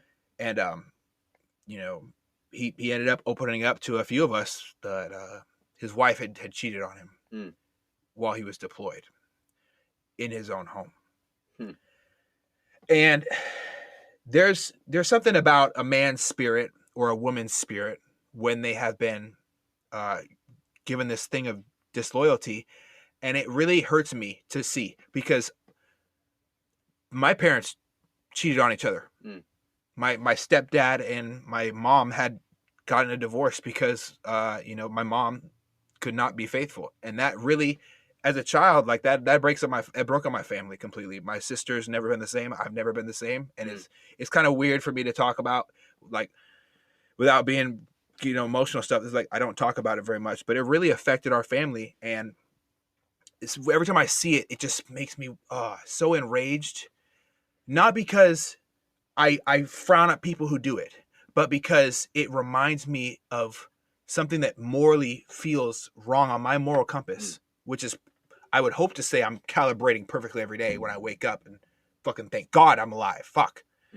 But I've seen him get cheated on was one of the hardest things I've ever witnessed. I've seen people die. I've held people as they died in front of me. I've lost friends because of bad decisions I made. I've seen a lot of bad things that I've created and I haven't created. That was one of the worst things I've ever seen that I hadn't created, because I saw this man, his entire world, to him it was his wife, crumble while he was over 6,000 miles away. And when you're lost at sea is how I refer to it. You're lost at sea. You're out and deployed. It's literally 160 fucking degrees on the ship. We had a thermometer. I was surprised the bitch even worked. It was 160 degrees, man. it was, I call it the sweat box, dude. We were always sweating. You leave your berth and it's sweating the whole day. But man, this guy, I could see tears through the sweat. And when your body's covered in sweat and I could see tears, like that just broke me, bro. And hearing him cry, hearing tears, or seeing tears and hearing him break, his voice break, and him, I've hugged him and I've really tried to help. He's seen what suicide done. He rolled up on a situation where a dude killed himself over a similar situation. And, brother, my heart goes out to you, man. I know you're going to hear this and know I'm talking about you. I'm so sorry that happened to you, and I'll never, ever forget the lessons you taught me, man. And it's really difficult for me, bro, to see that and not and understand how somebody can look at somebody else they're in a relationship with and not be on the same page. Because if I want to fuck other people, I'm just going to be like, hey, you know what? I'm really not sexually attracted to you, or I want more. And that was with me every Just be time. straight up. It's like, tell me. Don't go do something like that. Tell me. Because I could take that a lot better. You know what I mean? When somebody, especially, I don't want to label it as it's different for any gender, but especially for a man to be emotionally crushed is horrible. Does it sit differently with you when you see it? Man. Because I know it's horrible. Well, dude, it wasn't, and there was no cheating, but man, to have something you thought was going to be forever taken away from you, dude, it changes you forever, man. Why does it sit with you so much for men? Is it because that you were taught that they were supposed to be tough and you see them break? Oh yeah. Yeah. Okay. I mean, dude, from day one, you know what I mean? But then it's just, it's also like, it changes you in the worst way because you can't look at any other woman the same anymore. Like, I can't. Like, I feel like they're all devious. I feel like they all have some plan to drain men until they freaking have everything that they need. And then they freaking throw you to the curb and find something else that'll work better for them. Being replaced because you weren't good enough. For someone else's standards that aren't your standards. Dude, I'm just gonna say that. And that's the thing where it goes into the mental, or into the mental that gets affected. You know what I mean?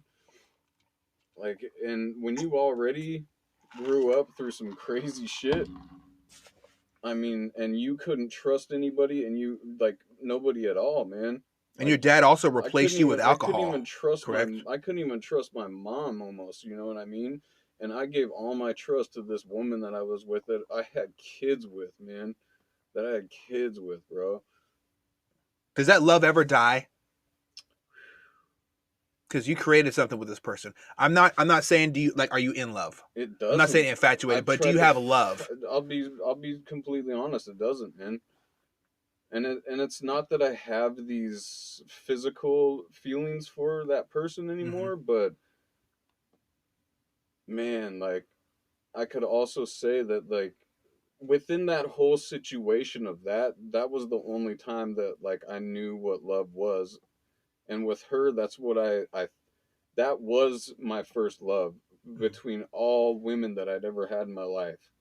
That was like, and you trusted her, dude, obviously. The messed up thing is like, I'll take that to me. I was 80% of the problem. She met me when I was sober, because I'd been sober 2 times for like 2 years each time. Wow, 2 years. That's Yeah, pretty serious. dude, but it was just I was too cool for that shit, man. I got you. I I understand what was you're too saying, cool for man. that shit. These people were fucking whiny little fucking, oh, when shit fucking happened to me. Move the fuck forward, dude. When I didn't realize that was me in pain, dude. That was like me in pain, Were you you know what I you feel like mean? you were I kind of didn't. putting up walls? Oh, big time, you know what I mean?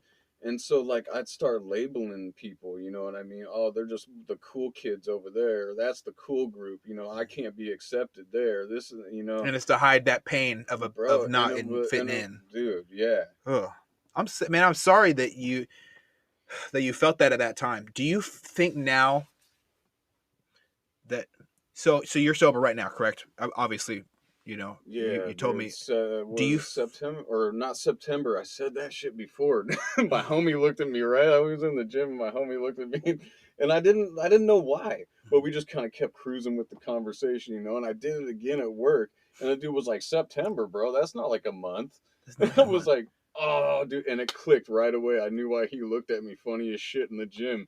Because I told him September, you know what I mean? But nah, it's January 28th, man. And you know, I January just 20th. because I want to be completely open, transparent, and honest is the only reason I say that shit. Because I don't really believe in. I don't want to say, or it's almost like I don't want to keep track. The only time I keep track is that day that it started, Yeah. because I don't want it to stop. You know what I I don't mean? think that I don't it do the has to one stop. year, 2 year celebrate this. You Mm. know, I mean, life, like, you know, life is decisions, man. Yeah. Like I I made a understand lot what of bad addiction is, man. ones. I Yeah. made a lot of bad ones, and it was my bad. And everything was, you know, it was. I can't blame nobody but myself. Mm. At a certain point in my life, it's like I couldn't blame nobody but myself, because those were my decisions I made. I continued to make bad decisions. You know, there is a point that you can start making good decisions. And like I said, you know, sometimes you got to hit rock bottom. Yeah. Absolutely. But yeah, dude, life is decisions, man, and I just want to be as open and honest as I can with everybody around me now, whether they like it or not, because I just want them to not make the decisions that I did. And also I also want to add, you said a lot of things so far that people aren't going to understand. They might not understand. I'm not going to judge anybody. They might not be able to relate to. They might not like what you said. I want to remind anyone listening to this that everybody experiences different things. Everybody has their own way of explaining something. If you feel like you'd like to reach out and maybe have me or Steve here clarify anything, please do. We're not people that shy away from a question. And Oh, Steve's 100%, not a man. person who is negative. He Mm, If he says something that may have sat wrong with you or hurt you, it's really not his intention. I'm be honest. Sorry, it's just not. It's not his fucking intention. mm-mm. He's a great guy. I really also kind of it kind of hit home with me when you said that it's kind of difficult to trust somebody after something like that. Do you look in the mirror and trust yourself? I know these are not easy fucking questions, so I I apologize. mean, it's not that it's not easy. It's just I never thought about it. Mm. You know what I mean? I mean, I think that's a big thing that I recently started doing more. I want to say, uh, that's the one thing that, like, starting a business, dude, is I had to start explaining to myself and other people that if you can run somebody else's business, why couldn't you just do that yourself? And what it is it's the confidence within yourself, or trusting yourself that no matter what situation I've been through in my life to this day, I've made it this far. Yeah, You you know what I have. mean? And I've been through some shit, dude, like life and death. You know what I I can see mean? the pain Life in your and eyes when I death. talk to you, for real. Well, When you it's dude, it's real, man. I'm not I'm not here to lie to nobody, and this is real, man. I'll say it a million times because this is what I feel we need more people to do is be transparent. Dude, stop being that tough bullshit of a man that's gotta lift 600 fucking pounds and you gotta be over 200 pounds of body weight and all this shit. No, man, you gotta open up because people are dying over the bullshit that you're putting in their heads where they have to be. And people are dying because you're not really telling them what you're going through. Can you open up a little bit? That's really an interesting thing. I didn't think that you were gonna kind of talk about it at all. Can you touch about that a little bit, please? And what This about the false perception of you needed to fit a certain thing, or that people are dying about. well, it's just, man, like, I'm not asking you to name names or anything. well, You know no, what I'm saying? because it's just you see it all over the place, man. And even just growing up as a man, it's just this thing that you're supposed to be tough as shit and you should never fucking cry and you should never show your emotion. Because that's And weakness. you should, yeah, it's weak as shit, you know what I mean? And no, that's the complete opposite. Somebody who does that stuff is somebody who's weak as shit. It really is, because they're hiding behind something that is only something they made up, that is, it's almost like it's not real. They may have obtained it, but it's not really them. I get you, bro. You know what I mean? Like, Mhm. I lived my whole life not being me. Like I said, that pressure that was in my life, I didn't realize until I was sitting in an Albertsons one day, bro. And I give this all to fitness. I give it all to fitness, man. Without that lifestyle, dude, I would have never been able to change myself, let alone help others feel better about themselves through it. I had a guy come up to me in an Albertsons, dude, and I was just ringing up my stuff, and he goes, "Bro, where you been?" And I was like, I turned around, I was like, "I'm everywhere. What are you talking about?" And he's like, "Man, the last time that we talked, and everything that you said to me," he said, "I'm in the best shape of my life. I went to working back in the gym, and now I'm working on getting my personal training certificate." He says, "I can't thank you enough for that conversation." And How like, long was this conversation that you had initially with somebody? bro, I don't even know, because I just have them, dude. I don't know. So just like a I sidebar can't conversation. bro, I can't even remember it. Like, I can't even remember it because I'm not trying to get validation for it. You know what I mean? I see what you're saying. So I don't remember it. I just speak from the heart, man. I speak the truth. And I don't remember it because I speak so much truth. I just speak from I speak the real. So it comes off the top. You know what I mean? It's almost like my freestyle and rap or something. But it's just, dude, it's it's what comes natural when I'm being real, dude. I got you. When I ain't trying to be somebody else, or I'm not trying to impress somebody else. Do you feel that But that's a really toxic thing? That when you're false sense trying to be of, a you know, false sense of who you really who are, yeah, who you the fuck, yeah. that's the most toxic thing.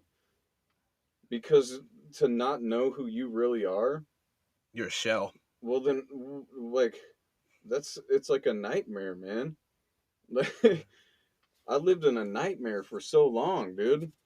And when I got that awakening, it was crazy, bro. Like, I can't explain the feeling of realizing what your purpose is really supposed to be, because everybody says once you find your purpose, you'll know. Yeah, you And will. you gotta grab a hold of that and do everything you can to obtain whatever it is you have to do to keep feeling that. I think it's a high like no other. There's no drug that can falsify. It's completely authentic, Mm, and I think it's you following the path that you want to.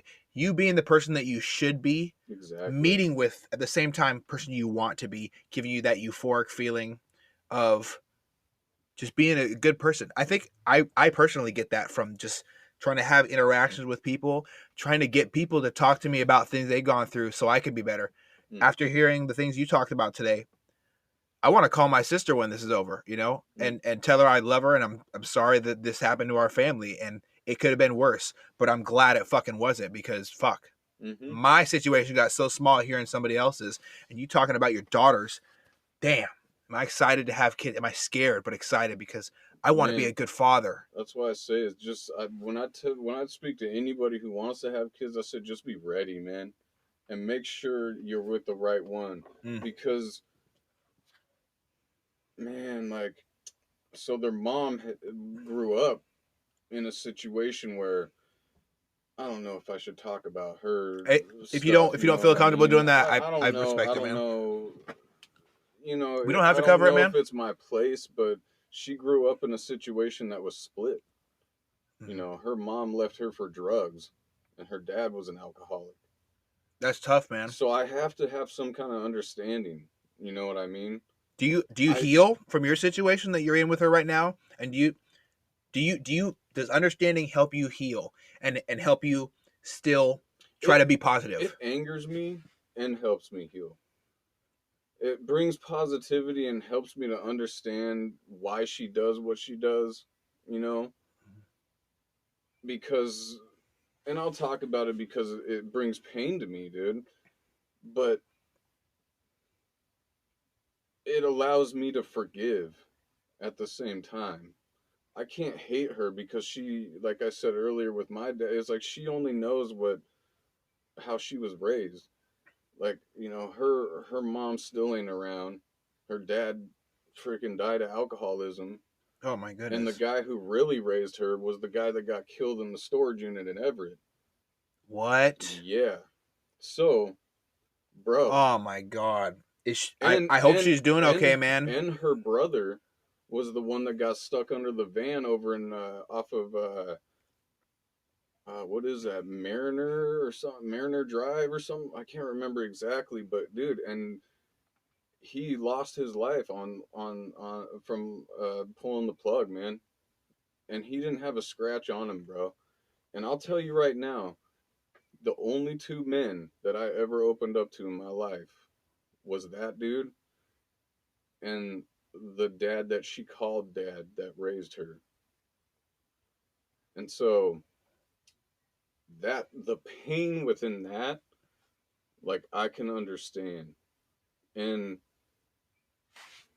so dude, I Yeah. have to have that sympathy, man, and I have to, I have to, Forgive yeah, I have and to kind of walk forgive in love. because I'm so stuck in my life and what I'm trying to do and where I'm trying to move and the move that I'm trying to make. It's like I just want to make her dead to me, dude, but I can't do it because, Because you're a loving person now. I well, I really mean think that. that, and it's like, dude, there was so much of my life that was affected by the people that were in hers, and like we both lost those people. Did you love them? Man, I don't know. I mean, really, I don't know. Maybe not. No, I respected them. I respected them. They were able to get on a level with me that nobody else could. So I I can respected see them, that. but man, like I said, man, You're still trying to figure out what love is. there ain't no love but for my daughters and my mom, man. Like it's just it, and it seems heartless a little bit, but that's it, Heartless, man. not I would say different, That's not it, heartless. man. Like, dude, I dated a girl recently that fucking shit hard on my name, dude. And within the industry of fitness and through the gyms, bro. I'm sorry And you had to go through that. I really and understand how serious that dude, and it is. was at the worst. She said I put hands on her, bro. You're not. That's That's not who the you are, bro. worst, man. It's the worst I that you think could. you would It's literally commit suicide before bro. hurting a woman. It's the worst that you could ever put on a man's name. Mm-mm. And there was two things my dad told me that I actually took from him and respected, right? And one might not be what people would like, but he said never put your hands on a woman in any wrong way ever in your life, ever. And he said two, never get married. That's what. And was And he married to your mom? I could imagine. I could imagine where I would be right now if I did get married. Because Was he married to your mom, if you don't mind me asking? Yes, he was. Well, yeah, there you go. He lives in a half that It motherfucker. was right in front of her too. You know what I mean? But Yeah. you know and see, when I say like my dad like that, I mean, man, I don't want to shit on him too hard, you know, just because we all have a life that we live and we go through what we go through. And That's pretty from what I admirable. hear from my mom, he tries to be a better dude, man. But you know, I think he was just affected like I was for so many years, man, that it, you know, it he can't change. It's almost like that. You can't teach an old dog new tricks. I got you, man. It's just, I mean, he was a military dude. Like I freaking that. I feel like that had a lot to do with it. Like, He was did he go to war? Militant, man, real militant. I want to say he was like a cook on a Navy ship. Man, I'll tell you what. If you're a CS and you're listening to this, you better make me some real motherfucking eggs. No, just joking around, man. I have nothing but respect for, you know, any veteran or anyone that's, or any family, especially the spouses of veterans. They really, I think, hold the brunt end of servitude to their country. I don't talk about it a lot, but they gotta have a big heart, man. Yeah, my wife's my fucking hero, heart, bro. Man. She's my fucking hero. Like when I talk about, people used to tell me thank you for your service. I used to get ashamed. I used to turn red and get ashamed because she's the one, you know, she's sacrificing our relationship. And I hate to say it, but I didn't feel a sacrifice for a relationship on the level that she did, for sure, because I could flip off this little emotional switch. It's this part of this thing of being prone to horrible things in your life. You learn to flip that switch. She loved me so fucking much, and I love her so much. I could flip that fucking switch, and she suffered every single second that I was gone. And I don't think I'll ever be able to forgive myself for that. And I just hope that one day she'll understand that she is the one who served this country more than me. And you know, like when you talk about your dad was a vet, and you can understand how shit goes, it's a weird thing to come back to the world after you've been in another world, and only people that are vets kind of say that and can understand when I kind of say that. Active duty, you're in it. You're not going to get it. Once you leave, you're a changed person, and maybe not in ways of fucked up PTSD or being battle hardened, but you might have separation anxiety when you leave the family of people you've been with for 4 years. So when you talk about stuff like that, I really admire how you describe things, because it sounds like you have this way of healing via forgiveness, even though you might not understand or have been taught what forgiveness, what love, what cherishing your children or cherishing your significant other might look like in the best way. You still try to do it. And I think like a lot of people find out that they don't know what it is, and they kind of just give up. I hear a lot, well, I don't know how to be in a relationship, so I just break up with her right when she loves me, or I just cheat because I can't. You know, there's a lot of excuses out there, and I'm not hearing any of that from you. And it's one of the reasons why I respect you so much. With you, it's all or nothing. You want to be the fucking dad. You want to love your daughters. You want to have a good coexisting, co-parenting relationship, even though sometimes it might not work out. Whether one side is at fault or other side at fault doesn't even matter to you. You just want to coexist. And you talk about making this person who birthed your children, their family, kind of, you brought them into your world and you kind of like leveled with them when you didn't know really how to do that. That's really special, bro. And I really admire that. And my heart goes out to her for her loss of her family. I know what it's like to lose family members. It's devastation. My mom lost her boyfriend 2 weeks. Like, I never have. That's crazy, you know. And when I think about it though, I'm so fucking hardened, man, that like my emotions, I feel like I just move on the next day, bro.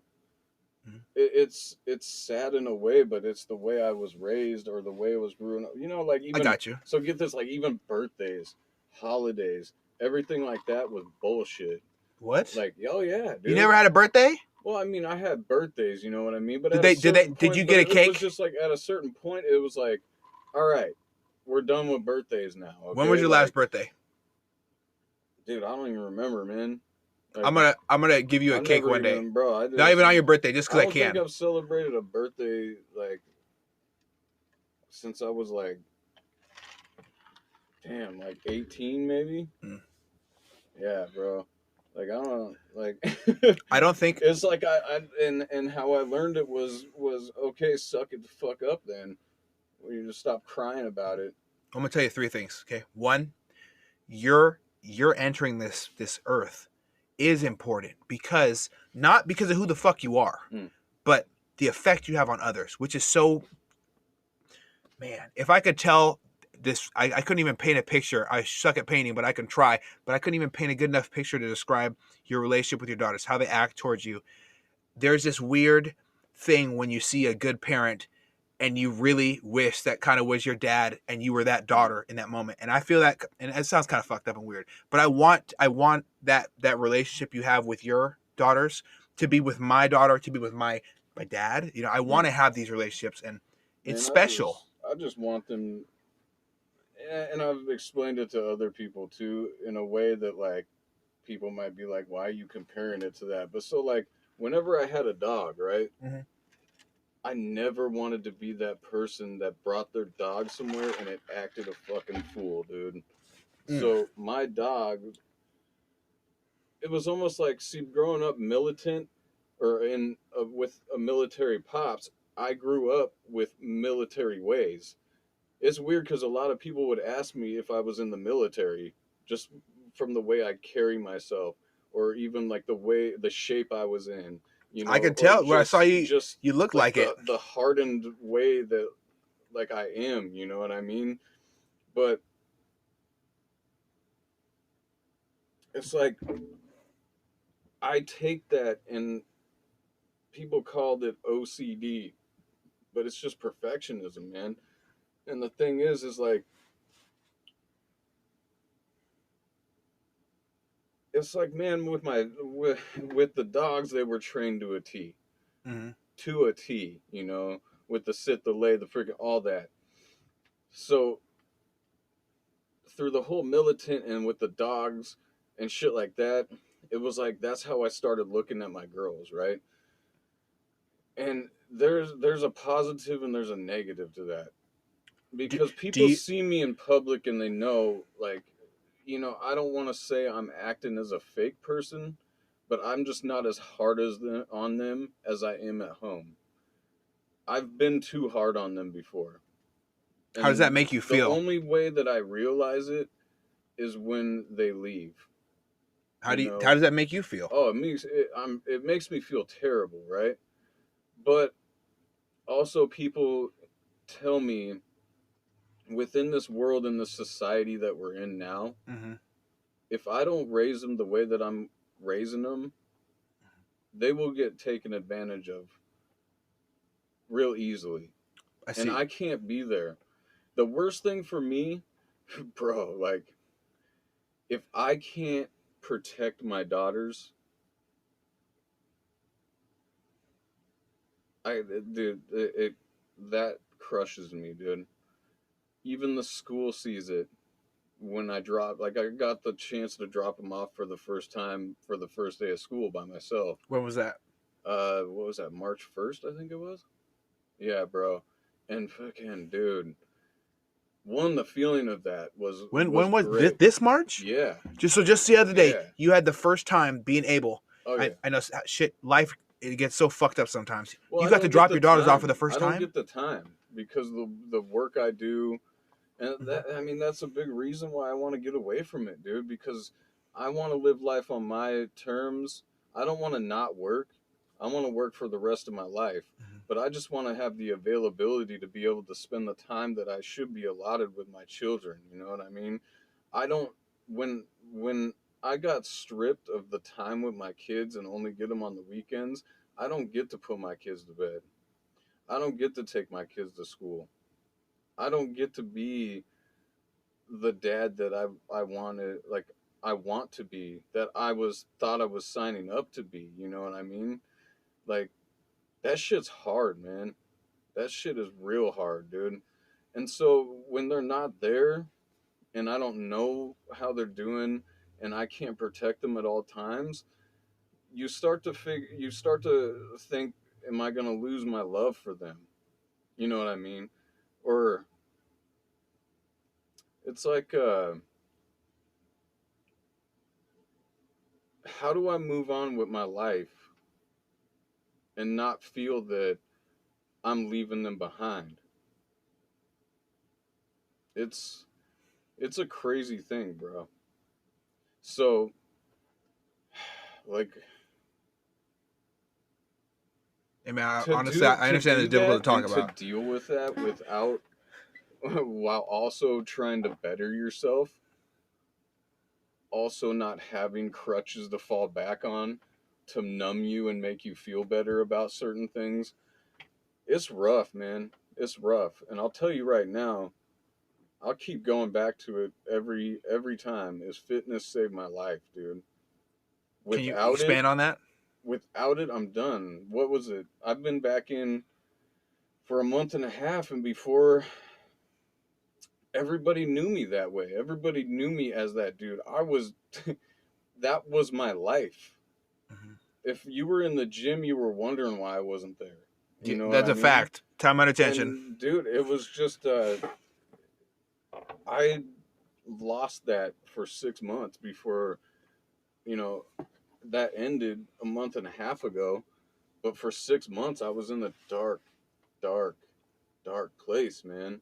What started that? And it's in the mind, dude. And when the mind is unhealthy, the body's going to be unhealthy too. Mm. And so,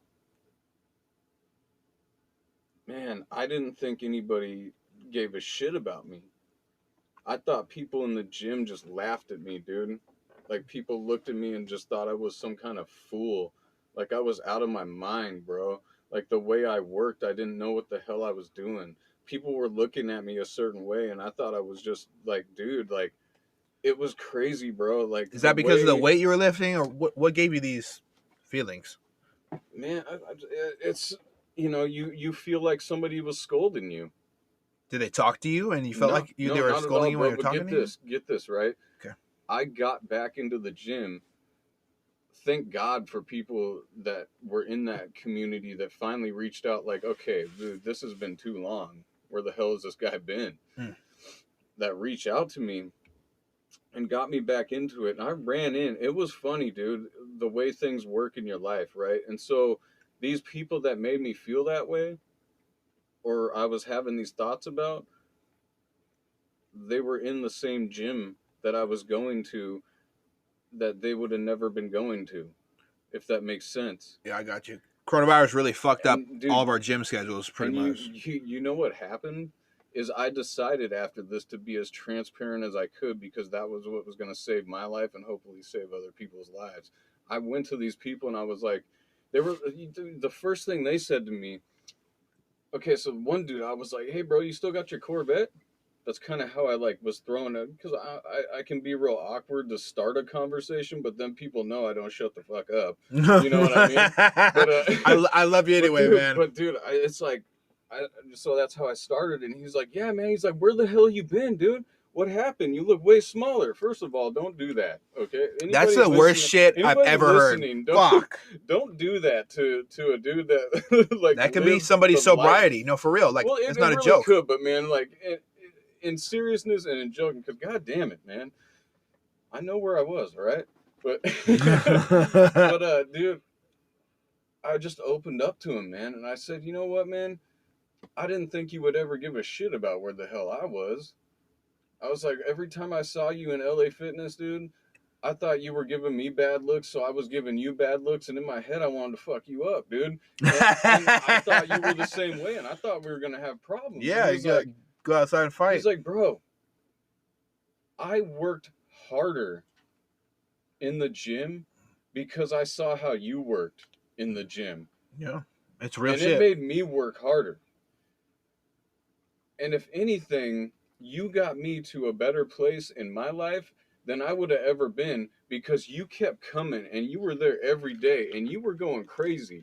You were getting insane and you were getting these results. You know, he's explaining this to me and I'm laughing about it because I could not believe the shit that my mind made up to put me in a dark place. Was that because you weren't talking to him at the time? So you never had this conversation with him? I never even knew him. But you guys fed off each other's energy in a way that to you was negative, and to him, gave him positive results. Mhm. I think that's really important that you kind of talked to that about, like, to me about that. Sorry, I'm stuttering all over the place, but I've realized something over the past year as people are less connected face to face, how toxic this area has become, how negative people have become. You know, I get so many mean looks throughout the day. And I could tell when mean look, mask and no mask makes no difference, especially when you're wearing those face shield things. I see right where you look. I get a lot of mean looks, and I always call people brother or sister, you know, when I encounter them now, because I don't feel like there's enough positivity. 2, I don't feel like there's enough unity. 3, I think we're so divided over this political bullshit that a lot of people don't even know anything about. They're not even educated, and they're just mad at each other. It's almost very similar to tribalism. And I feel like you were on an island over here with your tribe, and you fucking rode your canoes over there and was like, hey, bro, listen, I don't want no smoke. You don't want no smoke. Like, what the fuck is going on here? And you kind of opened up. You peel back these layers that didn't need to be there and just kind of opened up a little bit and talk with the dude. And you realized by what he told you, by the energy and positive feedback he gave back to you, the effect you had on him, it was a positive one. I don't think I can name a single person that I know mutually with you who you've had a negative effect on. I really fucking don't. Because you've been so focused on this positive thing for so long. I mean, it hasn't been long. To me, it feels like forever. It's been, I mean, you know, injuries took me out for a little while. And I finally got back in because I realized that, like, it was where I needed to be. Like, before any of this little hiatus, you know. But it's crazy, dude. With your introduction and the way you say things, like, even if you say it wholehearted and honestly, I don't believe it. You know what I mean? I think it's because you're a good person. Good people don't like being complimented because, you know why? Because they're so focused on being better than that. And also, it's kind of weird. When I get compliments, sometimes I'll sit in my car and I'll think about it. I've had times where I get emotional, I'll cry because I want nothing more than to be seen as who I'm trying to put out to the world. And sometimes I get a little overwhelmed and caught up in it of trying to be this person that people, I'm like, right now I'm a lot of things that I never thought I would be. I try to get these accolades added to my name so that one day I can present it kind of like as a way. If I do make it to heaven, good. I mean, I'm not the most religious person, but if there's an afterlife and I make it to them, I want to present it to whoever's my fucking judge and say, hey, I did all these things to try to make up for the horrible shit I've done. And I'm sorry, I really fucking am. I know you can see it. Please let me into whatever's next. And I try to do that here as well, though. I want to do it with you. I know that there's times where I may have not talked to you when we encountered in the gym and you might have thought something was off with me. And I could have been thinking about, you know, like, kind of peel back these bullshit layers like I talk about. I might have thought about killing myself that day. I might have really had a bad day where I don't have confidence in myself. Now, for the past like 3 years, I don't have that issue thanks to fitness. Like you said, fitness saved your life. Fitness saved my life as well. And my wife is the one who propelled me into fitness with her belief in me. Like, hey, you know what? You know, you're really into this? Your whole life. You've always been into active. You were in martial arts for over 12 years of your life. You've done this and you've done that, and you've got the shit kicked out of you in street fights, and you beat the shit out of people in street fights, and you really like being active. How about I send you to Total Nutrition Linwood with this gift card and the 6-pack fitness bag, and we get you a free diet, and you step on the scale that tells you how much body fat you have and helps you track your muscle and all this, and it's all free, right? So I'm like, you know, might as well try it out. And then I walked in the gym and I see somebody like you and I'm like, fuck, I don't know if I can look like that, but we're going to fucking try, because I'm going to take the version I see of you, just like he did. He wanted to embody something that you gave him, this positive energy. I see someone like you and I want to look something, not like you, but like my version of what I want to look like that might be similar to what you look like. There's more muscle. I fucking knew that when I was 130 pounds looking at you. Jesus Christ. Yeah, and see, that's the thing, dude. I was never big. Like, I was never strong. You looked well. I was never big enough. I was never strong enough.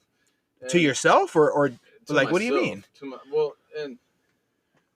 myself, definitely. But, like, it was like I never could reach that level of fitting in with all the other people around there. And dude, I have people tell me that I was like huge, dude, and I was like, no, I wasn't. My dude, Not like, at all. I'm a very, very strict judge of people's physical characteristics when it's time to talk about bodies. You looked amazing. You know, everything from the way your shoulders capped to your arms. Your arms were very decently sized, but it didn't take away from, you know, you don't have a teeny waist. You have a medium sized waist. Your shoulders capped just perfectly with the arm size, with your lats. You had a full chest, and you really took the time to understand that you don't need a lot of weight to break down the muscle. You don't need a lot of weight. It's all ego. Fuck. Oh yeah, it's such a And you took your a time, bro. misconstrued thing, man. Can you Like, explain how I don't you think how I you ever do that? lifted heavy, man. Explain that. I think people should hear. The way I've always, dude, and that's the thing, man, is I've never had a coach, and I've never freaking trained under anybody. I've watched CT Fletcher, Mike Rashid, Big Rob. Those are the only videos that I'd ever watched in my life. And then I had a homie that did prison workouts.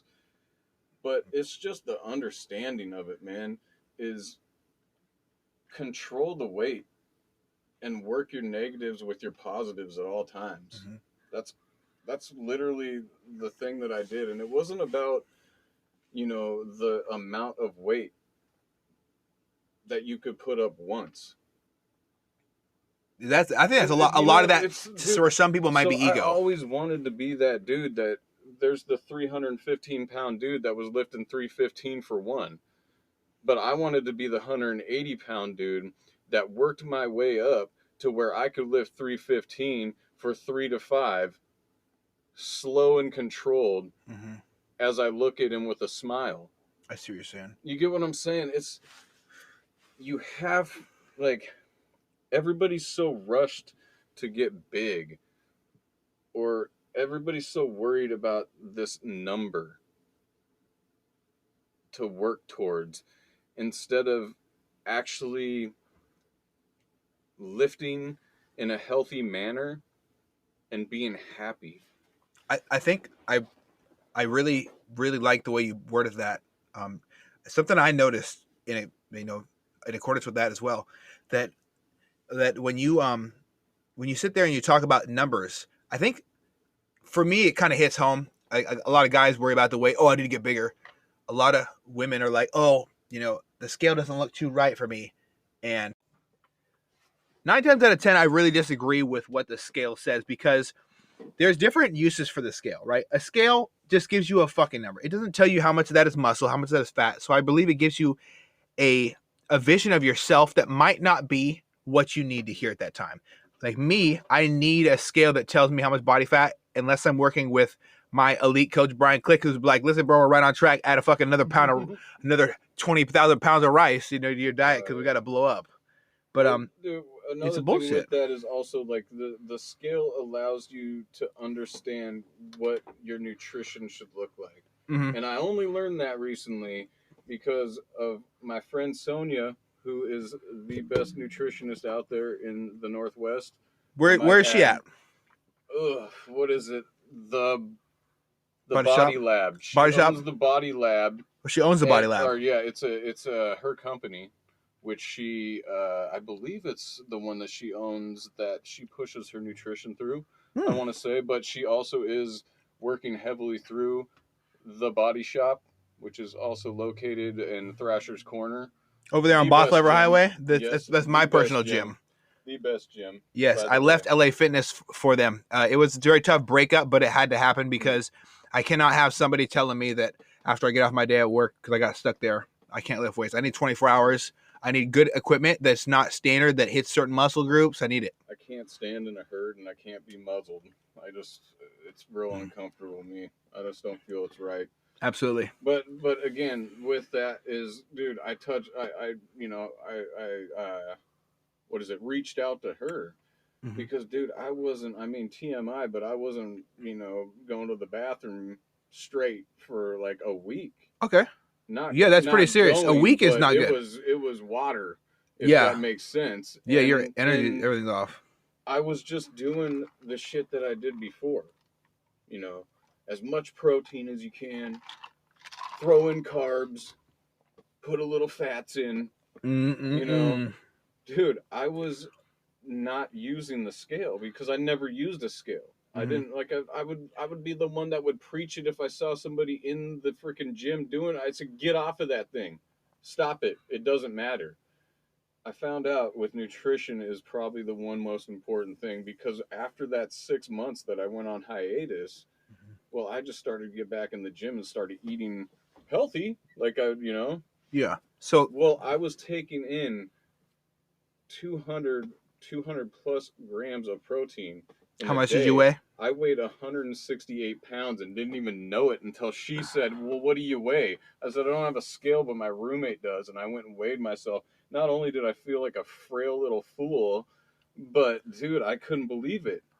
It was like no wonder. Mm. So I will say that that is one thing that like the scale is good for. Yes, But there's a. I'm saying I don't want to come off and sound like I mean something I didn't mean to say, or to misspeak, demonize the or scale. as the politicians say, I didn't want to misspeak, which means fucking lie. I I really think I'm there's a lot saying of I good don't uses want to for. offend you, I don't want to offend but you. However, uh, no, there's a lot of uses for the scale. I just think that people look at it from oh, this is God of fitness. Hmm. Muscle weighs more than fat. So, I know there's a lot of women out there who go to the gym and they're afraid of putting on muscle, or they're relying on, I just give an example because I know these women from the experience. I'm going to talk about guys next, but I want to highlight women because they're very special, beautiful creatures, right? So, a lot of women that I know, they What is it? Happy Women's Day? happy. Is It is, holy the Day shit. of Women? It is the official day of women. You can't Love you. cancel. We fucking love you, We you love beautiful you. creatures. Never let anybody tell you what to do with your body. It's your body, and especially never let anybody tell you how to protect it with no guns. Do Fuck what you that. want. Bring a Do bring what a you heater. want. Bring a Make heater. sure you're packing though. Yeah, keep that banger stick. Keep that banger in the hanger. That's what I tell people. But happy Women's Day. Anyway, the scale for a lot of women that I know, it can be something that people are scared of. And to me, as a caring person, or I try to be, it really hurts me to hear that they're struggling with the scale. That's like saying people say, "Oh, I struggle with eating food. I eat less food." You know what? There's a lot of different ways and a lot of different coaches and a lot of different approaches. I always tell people, if it hurts, if you're suffering to get something you like, a little bit of suffering, I understand, but a lot of suffering, don't put yourself through that. The scale and your emotional attachment to it being a negative thing is not right. And that's what I meant to say. I don't mean to say that the scale is bad. I use a scale every single Thursday. I send a picture of myself after I sleep cold all night. I send a picture of me in my underwear to my bodybuilding coach. And you know what he tells me? He tells me to add more food. You fuck, Brian. Now he tells me to either add food or take away food, carbs, and we keep the fats and the proteins usually exactly the same. We did add a meal this prep. This is the best off season I've personally ever had. I am weighing about 206 pounds, and I would say I'm about 10 weeks out from any show that I would like to place extremely high or win at. Which you will. You will. You know what? God willing, enough work. I don't want to discriminate or talk shit about the work other people put in, because I believe that fitness is something that should be celebrated across the board. So when somebody is standing next to me on stage, I really enjoy being there with them, no matter where they are, next to me. Obviously, I'm there to fucking win, but but man, I support that. It's weird too because I've always, for some reason, man, like it may not even be the genre or subject or place that I am actually knowledgeable or active in, but for some damn reason I've always been able to notice talent. And you definitely, like, you have it, you Wow. have, Thank well, you. you have the work ethic, the determination, the drive, and you can deal well with the sacrifice. You know what I mean? I love sacrifice. I think you need it. For real. I mean, but it's even gone to, like, I got buddies in California that dabble in rap and are trying to go with professional in that. I mean, yeah, bodybuilding. I mean, even, dude, it's just things that not a I'm not active in, but I've had a lot of knowledge or taken in through seeing or hearing. for some reason I've just had this knack to pull out who is gonna blow up or who's gonna. Man, I've been there day one with you, and I knew it. You know what I mean? I That's got a buddy special. Jarrell that I've been Jarrell from, Benton. yeah, from day one, and I I knew it, love him, dude. and I love his wife, and I'm really sorry Dude, about what happened to them man, recently. I told that dude, I said, you're gonna take shows, man, and you're gonna go pro quick. He's like, nah, this ain't for me, man. He said, this ain't for me. I'm just gonna do one show and be done. I said, all Yeah, right, well, you mean Washington State, where he see after won? Washington State, dude. When he freaking tore the house down, dude. Tore the house down, and I said, so what's up next? He's like, oh, I think I'll probably keep going. Yeah. It's like, dude, now Yeah. what? Maybe I'll win the overall Emerald Cup. 4 shows he pro'd out. 4 shows.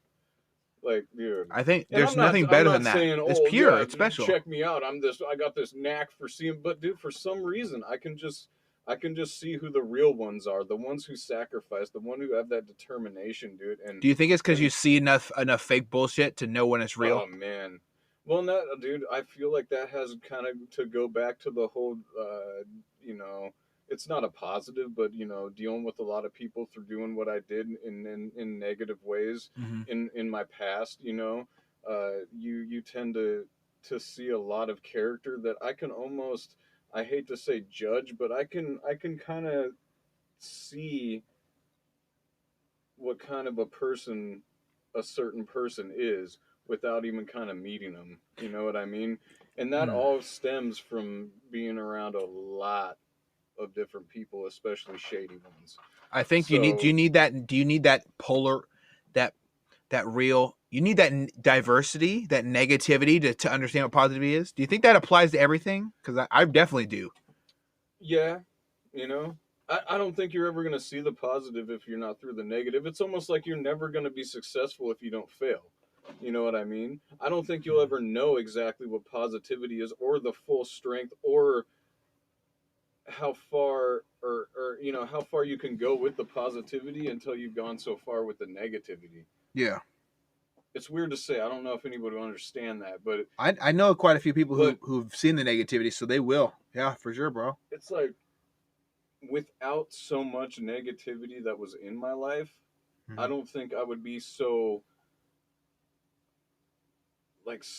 have such drive to have the utmost of positivity that I can have in my life today.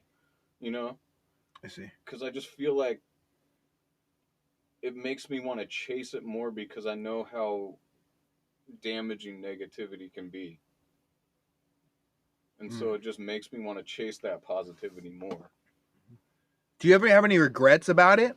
Because I understand it provides an amazing amount of like perspective. Because like I said earlier, I don't really. I should not say that I regret things I've done. Now I look back. Am I sad that I was a person who have been involved in someone's death? Like as me being around it, seeing it happen. Not as my cause. You know, I'm not. Like, but being there when my friend dies in fucking front of me, am I sad that happened? Fuck yeah, I'm sad. Yeah, it hurts every day. I remember his face. I remember what his mom looks like. But do I understand how precious fucking life is? Yes, I do. Do I regret, seeing a good friend of mine lose his wife? No. Lose his wife. Like I know people talk about like losing significant others. I have never seen anything as heartbreaking as this. I could not keep it together. I still cry every now and then where I hear a song that reminds me of them. This man lost his wife, struggled with sobriety afterwards, and now he's clean and sober, and he's, trying to piece life back together. And I don't think it really ever does. There's always a missing piece of your even 2-piece puzzle, But you can add a new piece, and it might not fit just right. But he's trying, and seeing that is very difficult for me because, you need to have this bad perspective to understand how precious it is. But the weird thing about it is, or interesting, I shouldn't say weird, because I'm not used to it. But the interesting thing is he's pressing on, and perseverance through difficult times, or understanding how important those are it really gave me perspective. Yeah. I love my wife so much more after understanding what it would look like to lose her. I would be crumbled. I don't know if I could ever be a good person again, because I would miss her so much more as a good person. And I think you can get this. I'd miss my wife so much more as a good person than as a bad person. Mm. I couldn't be a good person again after losing her. Mm. Not after, and we have to live a full life. I have to share children with her, because I want my children to have what I didn't have. I want my children to have that love, and that, hey, you know what? I'm your dad. I'm present. Unlike literally 75% of Black fathers are absent of their children's life. And that's not to just spotlight, that's just to spotlight a random fact that I heard the other day. That's not to spotlight one race, because I'm also half white. And so, like, yeah, that's kind of an interesting thing to give you perspective, you know? That is a rough, like, it's a rough subject, though, man. Mm-hmm. Because as somebody who's been through that, through the separation, there's a point, like I said, where somebody's trying to replace you, because I take full responsibility for my half. You understand? We both made a bad decision. Mm-hmm. We both thought we were doing the right thing. We made a wrong choice. We chose the wrong person. So we shouldn't be punishing each other, you know what I mean? But It's a pretty grown-up way of looking at it. Yeah, but with what I look at and what I go through, not to say that, like, oh, poor me, Mm-hmm. but the things that I go through when you expect to be a father, and then now, like, you're stripped of a lot of that stuff that has to do with being a father. Mm-hmm. I'm not saying it's okay and that I accept it, but I can see why good dads leave. Because the pressure and the pain that is behind everything that you have to put on the back burner, or you just have to be okay with, or you just have to lose your feelings towards, Mm-hmm. because deal with it. Because you're the man. Deal with it. Yeah. Or woman in some scenarios. Well, I'm not discriminating. We're not gender freaking Gender sensitive or what. Yeah, it works both ways. Yeah. But I can really see it, dude, because it is exhausting and it takes a toll.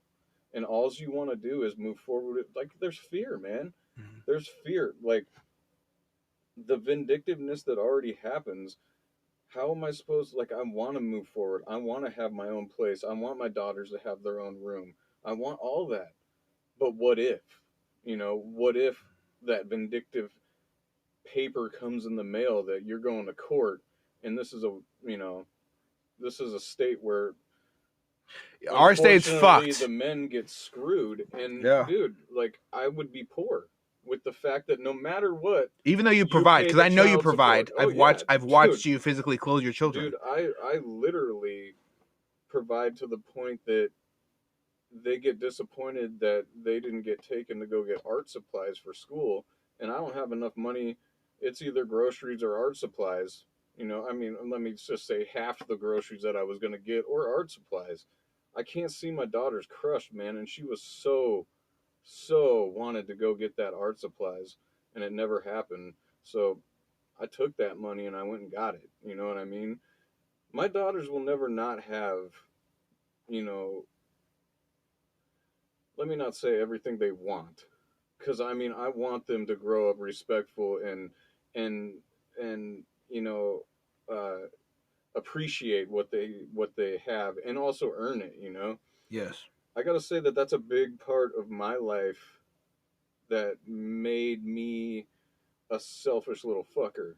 And dude, my mom would give me whatever I wanted, not everything that I needed, but whatever I wanted, to the point that I was pissed when she wouldn't. You know what I mean? And that becomes toxic. Oh, dude, big time. But I feel also that was a way for her to make up for what she put us through, as putting my father into our lives and the way that he treated us. I can definitely relate. I can relate to that. I know my mom, has tried to do things. I don't hate her. I can't even imagine, going back to that place. There was a point where I did hate her, but I can't go back to that place. But my mom used to give me things to try to make up for, my father being absent in my life. There's a fact of the matter is there's nothing that can replace the love of a parent. Nothing. can replace the love of that parent that looks like you, that has the same traits. And, you know, I don't see a lack of that with you.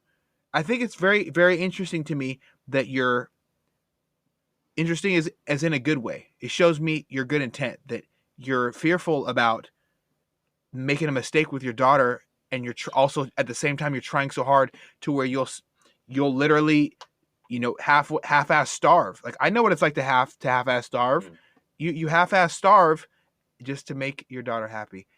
Do you know how many daughters in the world would love to hear that shit, who want their dad to be that? You are an ideal father to a child that you don't even get 100% of the time, and you still try, and you want it. You want to be there. And it's tough to, like, when you only get them 2 days a week, you have to choose what, you know, their education slacks.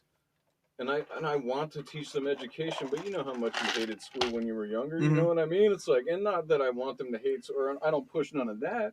Yeah. But it's like this thing to choose between: do I have fun with them, or do I punish them, or do you guide them, or do you have fun? Like, be strict with them to teach them these ways, or do I have fun and take them to all these places? Like, you know, I mean, that's a tough choice. Don't get me wrong. I want to be the Mark Wahlberg of this shit. You know what I mean? I want to come in on the motorcycle handing $100 out to everybody. You know what? I mean? But I'm gonna be the first one at that house. Dude, but we gotta, like, you know, it's gotta be real, man. And so, like, you know, like I said earlier in our talk, was that, man, I do get down on myself sometimes for being hard on them, but I only want the best for them, and I can't catch another case. That's kind of how I look at it. You know what I mean? So I'm gonna need them to be responsible enough to do things on their own, to be their own person, and to not let, you know, people boss them around, and not let people tell them they should be doing different than what they really think is right or what they want to do, because that's how I was raised. Being told what to do, and this is what you're gonna do. If not, punishment. See, you know, I really like what you said there. I want them to be their own person, because I never got to be, man. Can we tap in on that a little bit? I don't talk about my political views. A lot of people don't even ask me, and I don't obviously I'm not asking who you fucking voted for, any of that shit, right? I'm asking you what moral. I don't vote. What moral? I'm not even registered. Well, and that's okay, bro. That's your prerogative, and I respect it. You know, because people should respect others' prerogative. I just want to know, like, enough, man. I'm not educated enough, man. I ran the fucking streets, and I didn't learn education, bro. Like, or learn education. I don't know. I grew up going to the Capitol. I once sat in the Supreme Court seat while a Supreme Court justice explained her job to me.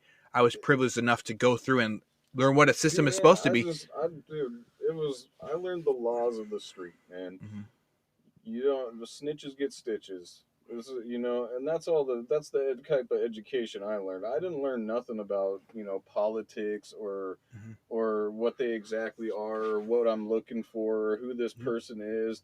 I mean, most of the time, like me and you have talked before, it's like, whoever's not going to take my gun rights away, I'm You're fucking them. Right. I'm for them. You know that and this is what I was kind of leading into, not necessarily like strictly politics, because I think politics are bullshit. I mean, politics are people putting on a fake face to get your vote so they can not have to work a 9 to 5 and get $200,000 of taxpayer dollars to be a social justice warrior, or to be a social justice warrior, or a fight back of a different opinion, or to be in opposition of a different opinion that's not theirs, and get power or get money or get whatever the fuck through that. And I don't think that's really the right thing to do. I think people should be public servants. You are a very amazing public servant that I've so far. I'm not even going to touch on that, because, you know, that's who you are. How important do you think it is as a citizen in this country? I'm not talking about other countries. I'm not asking you if you know about them.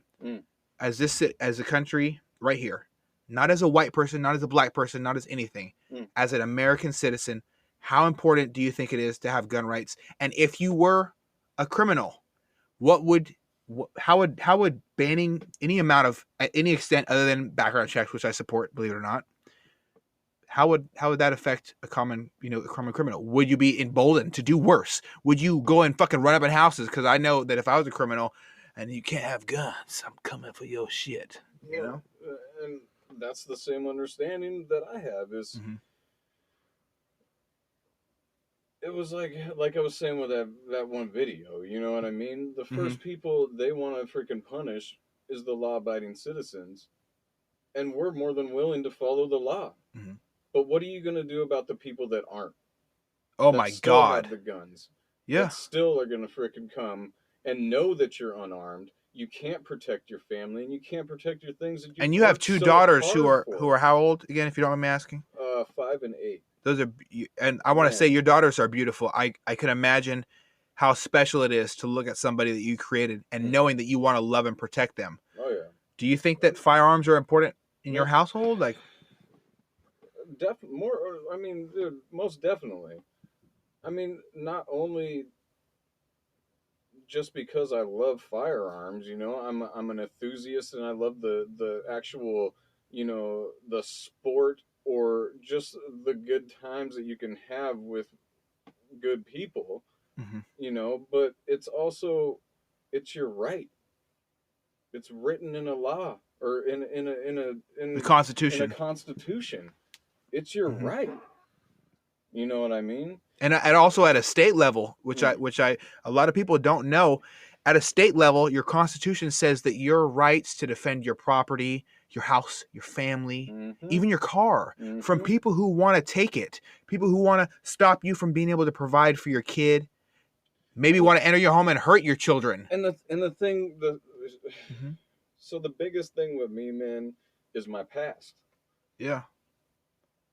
People will be like, well, why don't you fight? Why don't you fight? I'll fight, but that's not how it happens these days. Because ain't nobody got no balls to be doing that type of shit anymore. Nobody goes hand to hand anymore. You know what I mean? I fuck with that, bro. It's true. But the thing is people know how I roll because of my past. Mm-hmm. And so I haven't done the greatest things to other people, and they haven't done the greatest things to me in my past.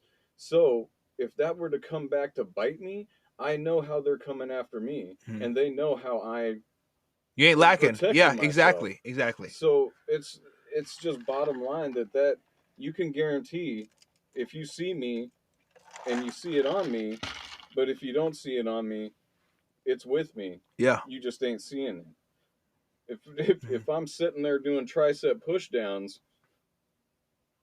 it's still there. Guns close. Yeah. Understand? It's and that's not to be like, oh, understand, that's with me, but it's to say, it's important for people to protect their lives, especially with everything that's going on in society nowadays, especially when they have small children. That is the future. It's our future. To not teach them right and to not protect them is a fault on our behalf. I agree, man. It's just ridiculous for me to think that you could ever want to push something so ridiculous that not one law-abiding citizen has ever freaking, stomped on, Yeah. so to say. I agree with you completely. I've watched and I've paid attention to these things. Right, my grandpa was a Black Panther. He taught me a lot about things. But I always say I don't agree with extremism in any form, no matter what it is, because too much of anything is not a good thing unless it's talking about sex. Sex is great. But like, just be honest, man. And also conversing with people that are different than you. Like I'm learning a lot from you. There's no reason why I've seen, I excuse me, that's not even a fact. A fact is this: I have not seen one case, and I'm more than willing to understand if I'm wrong, but I haven't seen one yet in my life to help me understand why you would ban guns from anybody who haven't either hurt children, committed a sexual act, committed a violent crime, to show that they're an evil person and they will want to hurt other people. I'm not talking about no fight that got too bad because the motherfucker got his ass whooped. I've whooped a motherfucker's ass too bad, and I felt like I should have got my gun right stripped, right? And I've had my ass whooped, bro. I've had my face stomped in. It is what it is. But and I don't fault the person for it. I wouldn't want his gun right stripped away because you know what? He could protect when he grows the fuck up and realizes that he shouldn't have called me that shit. or I shouldn't have called him that shit, or whatever it may be, the situation. You know, I'm trying to speak as broadly as possible, but like whatever the situation may be, that person might have to protect their kids. I've been involved in gun-related incidents. Now, gun-related incidents are not solved by the fucking police. The police show up afterwards. And you know what? I've had a fucking shotgun pressed in my face as a 16-year-old child while my dad got the shit kicked out of him. My real dad that I met got the shit kicked out of him by the Tacoma Police Department before they had body cams. And I'll never forget the fucking smell of this rifle, the shotgun, excuse me, not a rifle. Don't want to be an asshole, in my face. And the fear. I'm not of me dying, but of me not being able to help my dad get his ass whooped by 4 cowards. Not all cops are bad. Not all cops are good. I'm not here to broad stroke.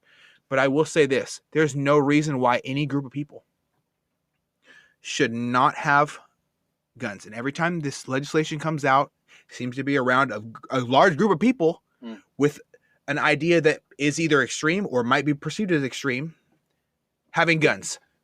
Whether it's freaking during the Ronald Reagan era, where they're dealing with some armed individuals, or whether it's the Nation of Islam, or whether it's black slaves who just been recently freed and they don't want an uprising as they're able to be captured or murdered by the Ku Klux Klan and brought back, or whether it's recently, and I'm not co-signing any action of anybody when I say this, but there's a lot of Americans who thought they might be doing the right things, coming together at rallies and things like that. And I'm not here to judge. I'm not here to say whether it's right or wrong, but a lot of them are associated with being conservative. And conservatives have been a party that, or not even a party, because they don't do that shit. They want less government. They want power to the people. They want you to be able to protect your home the way you see fit. And I kind of align a little bit of my political views with, I would say, conservatism. I want to be conservative with a law that tells me I can't carry 10 bullets in my gun. I don't know if you've seen any gun related videos, but I've watched a police officer be attacked by a person on I don't know what drugs. I wish I knew, so I could give you a perfect example. Shot this dude 13 times while I closed this with a knife, and he still stabbed the cop, and the cop died. A body cam footage of somebody in occupation show up for an incident that involved a child, by the way. He was assaulting a child. They show up. He stabs the fucking cop after getting shot 13 times. There's no reason why we should have only 10 bullets in our mags. I've seen people shoot 10 and miss 3. I think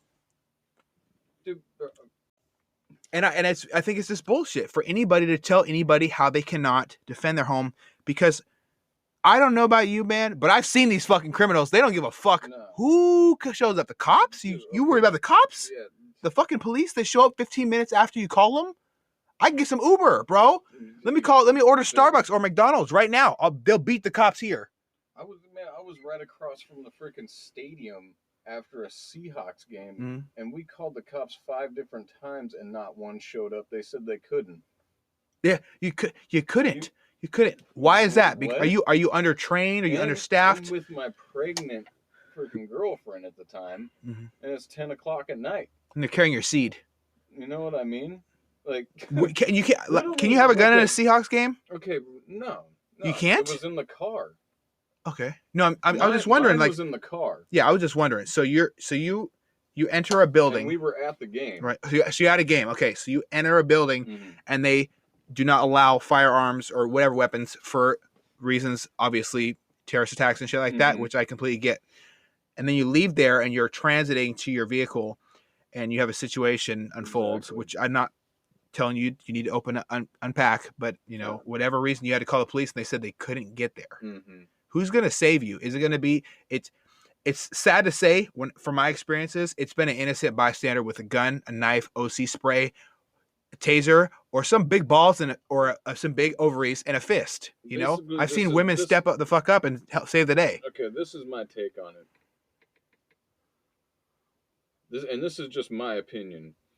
It's a bunch of crybabies wanting something to just be their way so they can feel like they won. Or they did something positive. Bro, okay. That's my opinion. Do you think banning firearms is going to stop people from getting killed? Fuck no. Is going to stop people Look at Chicago and New York. Stop people from dying?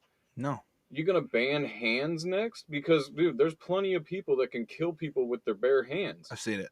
It's fucked up. What do you think's gonna happen when somebody's can't commit a crime with a gun? They're gonna grab a knife. Yeah, England. They What's get gonna stabbing. it's Someone stabbed 30 look, people the other week. 30 ridiculous. people. It's all about a bunch of crybabies that just want something their way so they can feel like they won. Mhm. Sorry, not sorry, but that's just my opinion. It's like you're Yeah. not, and there's still the black market, and like what you say about the criminals. Mhm. I feel like it's almost gonna make law-abiding citizens turn into criminals, Well, fuck and yeah. not just because they want to freaking they want to protect themselves, but they want to go have some casual fun. Mhm. Dude, it's just they want to be, they just want freedom. They want the freedom to do what their freaking constitution allows them to do. Mhm. Last time I checked, the Constitution also did not say just white people, just black people, just No. whatever. And I understand that America has had a lot of deaths added to this Which red, is- white, and blue it's flag. sad, man. And it's very sad. Like nobody's sitting here like accepting the fact that people die or what. I mean, no, we don't think that that's okay. You know what I mean? But You know what? What breaks my heart punish is the people that aren't doing it. Exactly. And what breaks my Kills heart me. is the first, almost every single war, a lot of people talk about that America wasn't founded off the sacrifice of black people. I can tell you 3 black people that did sacrifice, life, and a lot of times something I value is more. It's a lot of people might, not like me saying this, but I think death is a quick way out for some people. There's a lot of people living with PTSD, and my stepfather, he screams in his sleep. He watched his friend die in Afghanistan. I remember every moment of September 11th, back in 2001 or 2000. I really try to forget these dates. September 11th. Forgive me for being wrong, but I remember what it was like. I remember the moment of silence. I remember taking a white flower off of the grass at my school. When our school was being rebuilt, we had a temporary school right up near North Road in Linwood here. And I remember putting a flower down near the American flag and crying because I knew my stepdad was going to disappear for a while, and he left and he deployed. And I didn't know if he was going to come back, right? I know, and then he came back and he was never the same. He was worse than before. He was more pained. And this is a person who didn't have a good father in their life as well, who tried his best, may have failed, may have succeeded at some points, but tried his best. And I don't fault him for not hitting that marker or hitting that marker in any. I try not to judge him. Someone I look up to very much to this day, and unfortunately, right now we're not speaking because of things, which I really hope we can figure out. But he sacrificed a lot, and he was in the Air Force. I can imagine what the Army and the Marines went through. I can imagine what it was like to be on the USS Cole when they were bombed off the coast of Yemen. I imagine all these things, and I look at my sacrifice, which is my relationship with my wife, and I don't give a fuck how much I suffered when I was deployed or I was in the Navy. My time with my wife is what I sacrificed, in my opinion. And on my dad's side, my biological father's side, his dad was a Vietnam vet. Took his own life to end these things he was dealing with, and like seeing how fucked up my dad was after his dad killed himself, right? And then his mom died of cancer, and it really pushed him off the deep end, and really caused these alcoholic tendencies and things to kick in. It was really a reminder for me that a lot of black people sacrificed a lot for this country, and I think it kind of takes away. And I'm not judging, but to me, I feel like it might take away a little bit from the beautiful things that black people have done to make this country what it was. I know there's 100%. we talk when the movie Glory. I watched the movie Glory with my wife the other day, and she cried because she understood how beautiful it was that these people, just freed of slaves, sacrificed everything just to be shit on by their commanders, but because they believed in a free country for their citizens. Who the fuck is going to tell their great grandchildren that they can't have a gun to defend themselves when they're walking through an urban area where there's literal rapists and crime is through the roof and they've defunded the police and all these things and there's no one literally patrolling? No one's going to look out for our daughters, for our children walking the streets at night because mommy's at work with 2 jobs or daddy's at work with fucking 3 jobs, can't watch the kids. I think banning guns is a bad thing. I think background checks are a good thing. I think if you fail, 100%. I think 100%. that we shouldn't red flag certain people for certain things. If you're in a fight and it goes bad and motherfucker press charges, you know, I've been in that shit where motherfucker wanted to press charges. Thank God the cops let me go because I might not be able to have the things I have right now. You know, ways to protect my family because I take family protection very seriously. I got AR-15s, I got pistols, and none of them are for harming other people. All of them are for teaching my family how to be safe. I have fake bullets so we can train safely and make sure that we don't have an incident, a gun-related incident in my household. Gun ignorance is a serious killer of people, in my family included. I had someone lose their life due to gun ignorance, and to me, that's a slap in the face to myself. How did I not have an effect on this person? We really need to, I think we really, as a country, need to stop this bullshit saying that there's a tool that shoots things at 3,000, 4,000, whatever the fuck, feet per second or feet per minute, and it's a bad thing. No, the people, you could, you know, for instance, let me just break it down. You could be a piece of shit right now, but you're not because you made a choice, right? If I grab a gun and I go out and decide to rob somebody, I'm probably a piece of shit. But that's not the gun's fault, is it? We don't blame spoons for feeding us. Exactly. We don't blame cars for DUIs.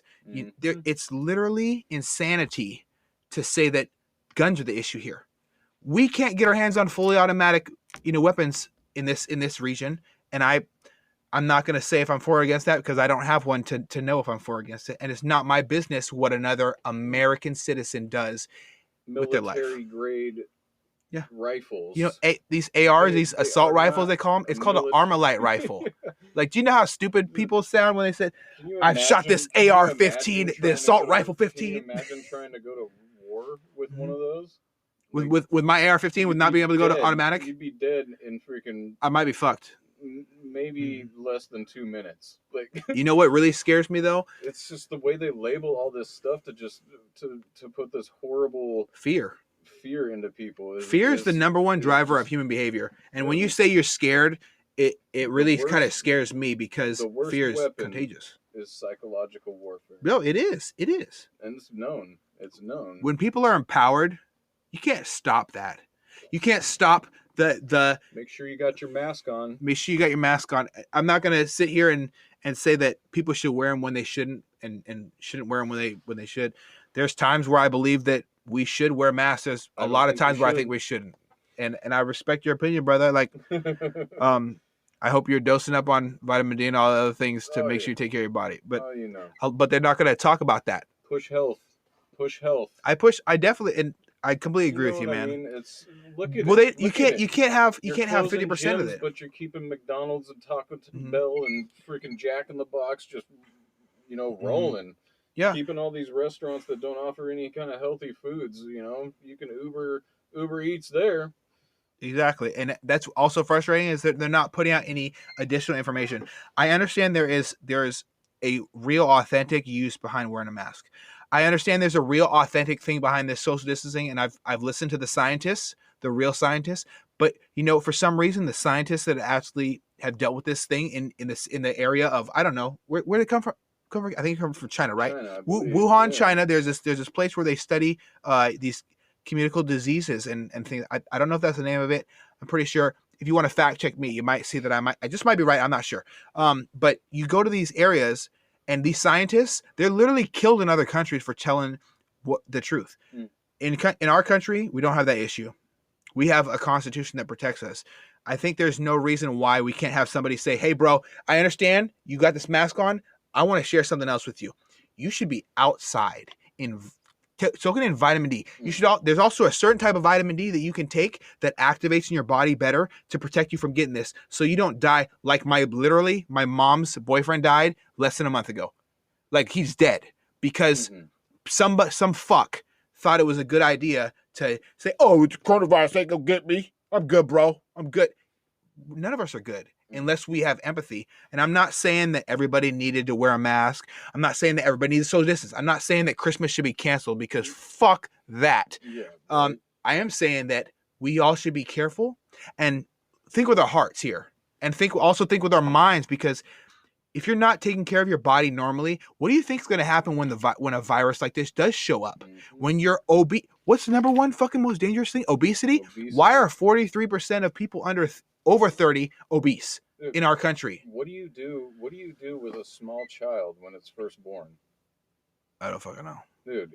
You put it. I never had a child. Everything that you can to build up its immune system, so oh, it can fight off everything that is about to encounter throughout its whole life. I like that. And the minute that you take people out of situations like that, their immune system freaking dies. It falls. It can't I was worried about anymore. that for my wife and my family as well. You know what I mean? Yeah. Because I never stopped working. Did you stop working at all? For me, man, I think I had 5 weeks because they forced construction. Yeah, they shut that shit down. Yeah, but then right away we were back at it. But see the understanding to me, man. I don't. If you want to mask up, please. I'm not gonna sit there and go, take your mask off. Like, dude, I've had people yell at me. I think that's extremism that we were talking about earlier. Yeah, and you know what I mean. But you know what? To me, it's about, if I'm gonna die, and people may think I'm extreme or it's a dumb way to think, but if I'm gonna die, it's gonna be on my terms. Yeah. And doing what I want to do with my life. I got you.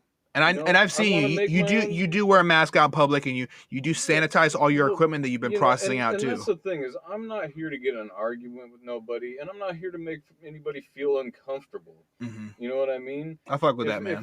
If I need to go get groceries and everybody's wearing a mask and they ask me to wear a mask, then I'm gonna wear a mask. Like, yeah, why not? You know, but if I'm out in the fresh air, or I'm at my house, or I'm with my kids, and I'm not directly around a lot of people that I feel that are, you know, high risk or whatnot, I'm not, dude. It's like there's just too much. There's too much going on with the psychological aspect for me to not get frustrated or concerned. Or yeah. What is it? Well, it's just, dude. It affects people. It really does. Like in a fearful way. Exactly. I think Gary Vee might have said this. Well, I listen to a lot of different people who are smarter than me. who try to feed me things. Yeah, who try to feed me things that are positive. It said that two main drivers of human being. Smarter than you, but smarter than me. That's what I meant. I don't take offense to much, man. People have two main drivers of their human behavior. It's number one is fear and reward, and fear is supposed to keep you alive in situations. It's supposed to activate these weird things in your body, like adrenaline, so you can fight, run, whatever the fuck, right? Mm-hmm. And the other one's reward. I am more reward driven than fear, and it's kind of a concerning thing to me. But it obviously, my guard might be down a little bit sometimes because I really want some reward. Yeah, it's had some weird adverse side effects, but I have had so many successful things happen for me, and my life's been very fruitful. I can now say I'm literally debt free right now, and I make over $120,000 a year legally, just working my normal 9 to 5 without overtime, and that's something like I can cry. If it was illegally, but I'm just saying. I feel you, bro. I'm glad it's legal. My illegal shit is not financial related. Shout out to the IRS. Fuck out my shit. But I really want to create these more forms of income, but in a positive way, right? So fear to me is more kind of a holdback. Unless when I get fearful, really fearful, and I try to associate what would make me fearful, it wouldn't be dying of a horrible disease in a hospital with a ventilator and not seeing my family for 30 days before that, and them worried about me. I think them worrying about me at all would be more scary. I try to do my best for other people. I don't do it for me. And I think a lot of people think can have these weird tendencies where they think inward instead of thinking like, holy fuck, I could spend some time talking to Steve about how the difficult things he went through and stuff like that, or I could be, I really rather just kind of stay in my world. I think a lot of people are scared to talk to other people and really connect on a different level that supersedes your job. Like I don't work with you. Literally. How do we know each other? In the gym. That's it. Mm-hmm. We both go to somewhere to try to be more positive and have a good effect on our body. Too. And Total Nutrition, the best supplement shop out there right now. They do a lot more than subs too, bro. Washington. Yeah. Well, they do. You got to touch more on that. I've kind of fallen out of base. I'll dive in, brother, a little bit. So I'm actually I've been partnered with them for quite a few years, and it's not a financial partnership. It's more of a I like you guys, and they kind of like me kind of thing. It's really beautiful understanding. Total Nutrition is Total Nutrition Linwood, at least. I can't speak for the rest of them because I don't go to the other ones. They really, the people that work there and the people who run it, Jeremy, he really focuses on your body's physical development. So if you're trying to make a literal change in your body, whatever it may be, as far as fitness, these are people that reach out for it. And if you can't get a hold of them, just get a hold of me. Dude, I'd love to help you get on there. They genuinely care. Like literally, dude, when I walk through that door, I swear to God, my whole attitude, even if it was a bad day, just changes, man. It's just a group of people. It's more of a community. The positivity, the knowledge, and the care they have for every person that walks in through that door, to not just leave with like some made up plan, but they give you a personalized plan, personalized free diet plan. You know what I mean? When you walk in, and when or you call leave that place, you leave with more confidence than you can ever imagine, because you know that you can come back, or you can contact, like you say, either you or the people there, to if they have any questions, man. And they love that, and they love, I love the most about them is, their owner actually reached out to me.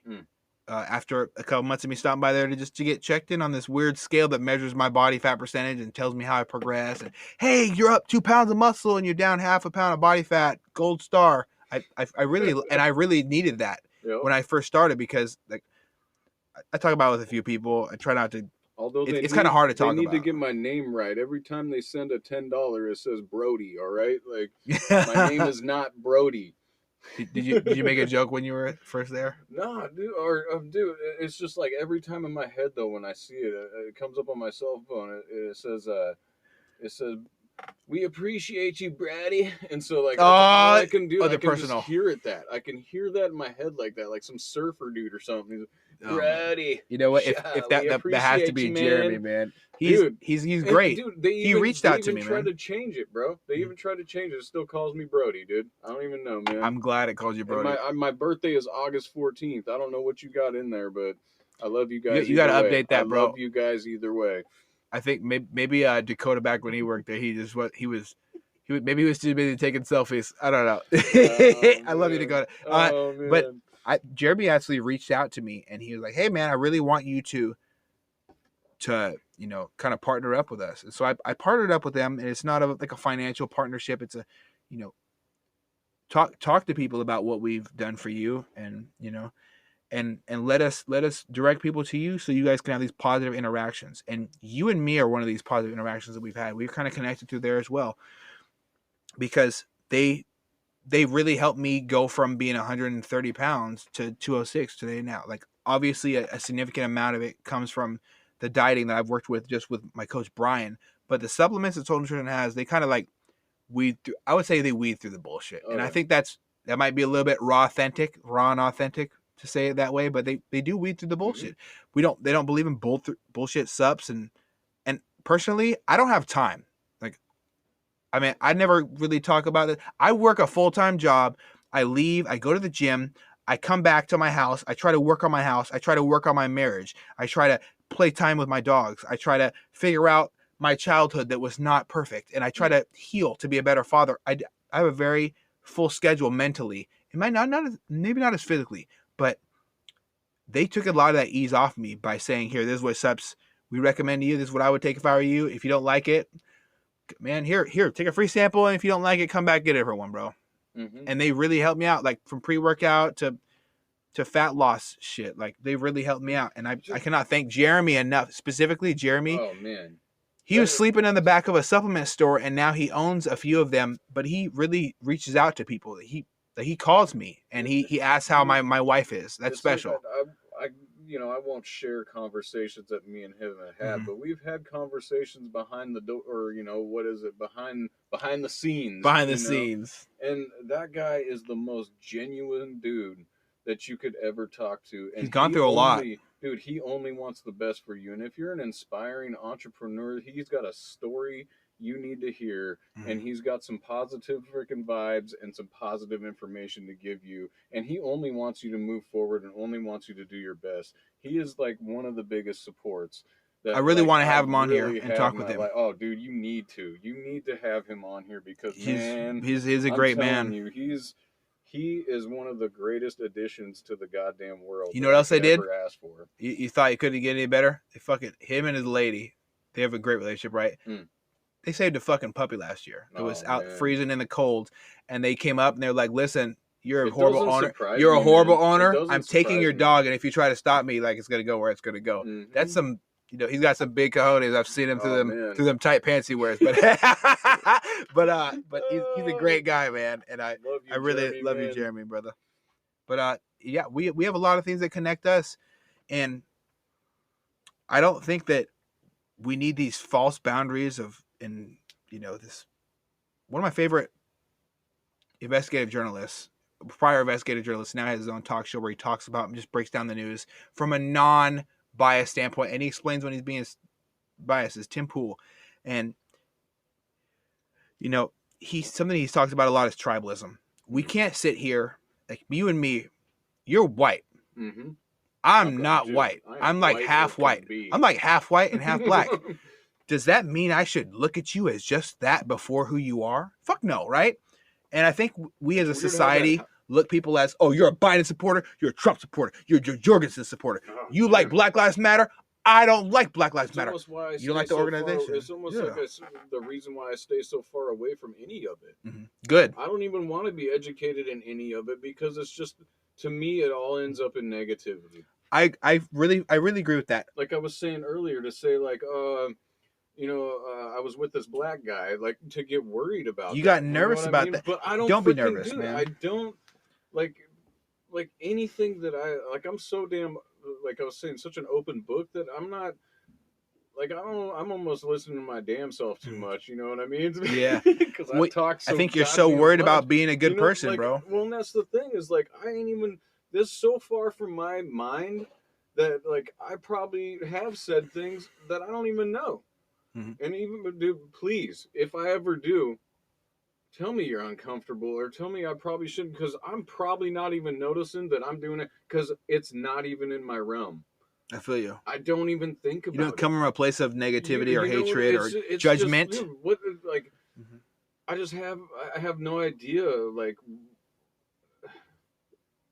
You don't fucking get that shit. Like, I just don't, I don't get it. Like, because you're not, I don't think you're, I think, I know it sounds weird to say you're innocent. Well, it's like there's time to be wasted on that. I don't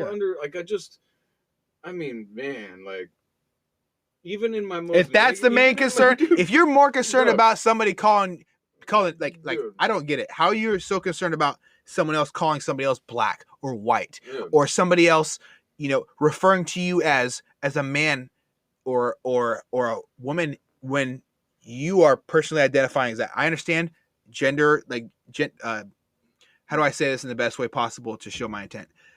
I understand there's different people who are finding their identity, and I support finding who you are, no matter what anybody else says. I support people loving who they are. Dude, 100%. Do what you're gonna do. But if I walk up to you, bro, right now, and I say, "Hey, bro, how's it going?" and you're like, "Listen, bro, I don't go by bro no more," and I'm gonna be like, "Oh shit, all right, cool. What's up?" Not bro, like I because I care about you, right? Yeah.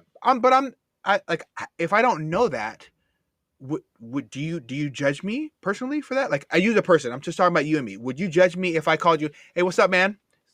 And you're like, "Hey, man, I'm not identifying as a man anymore." Do you think I'm gonna judge you for that? Do you think you should judge me? No, because I'm ignorant. Because I'm ignorant. You know what? I would probably, if somebody said that to me, I'd be like, "Oh, my bad, dude, my bad. it won't happen again. You know, Because I've had it said to me, and I try to make it clear. They didn't take it too well, but I told them, you know, I really support whatever you're going through, and I'm not here to judge you. And I'm sorry, whoever have hurt you in the past. I'm sorry for them. That's not where I'm coming from.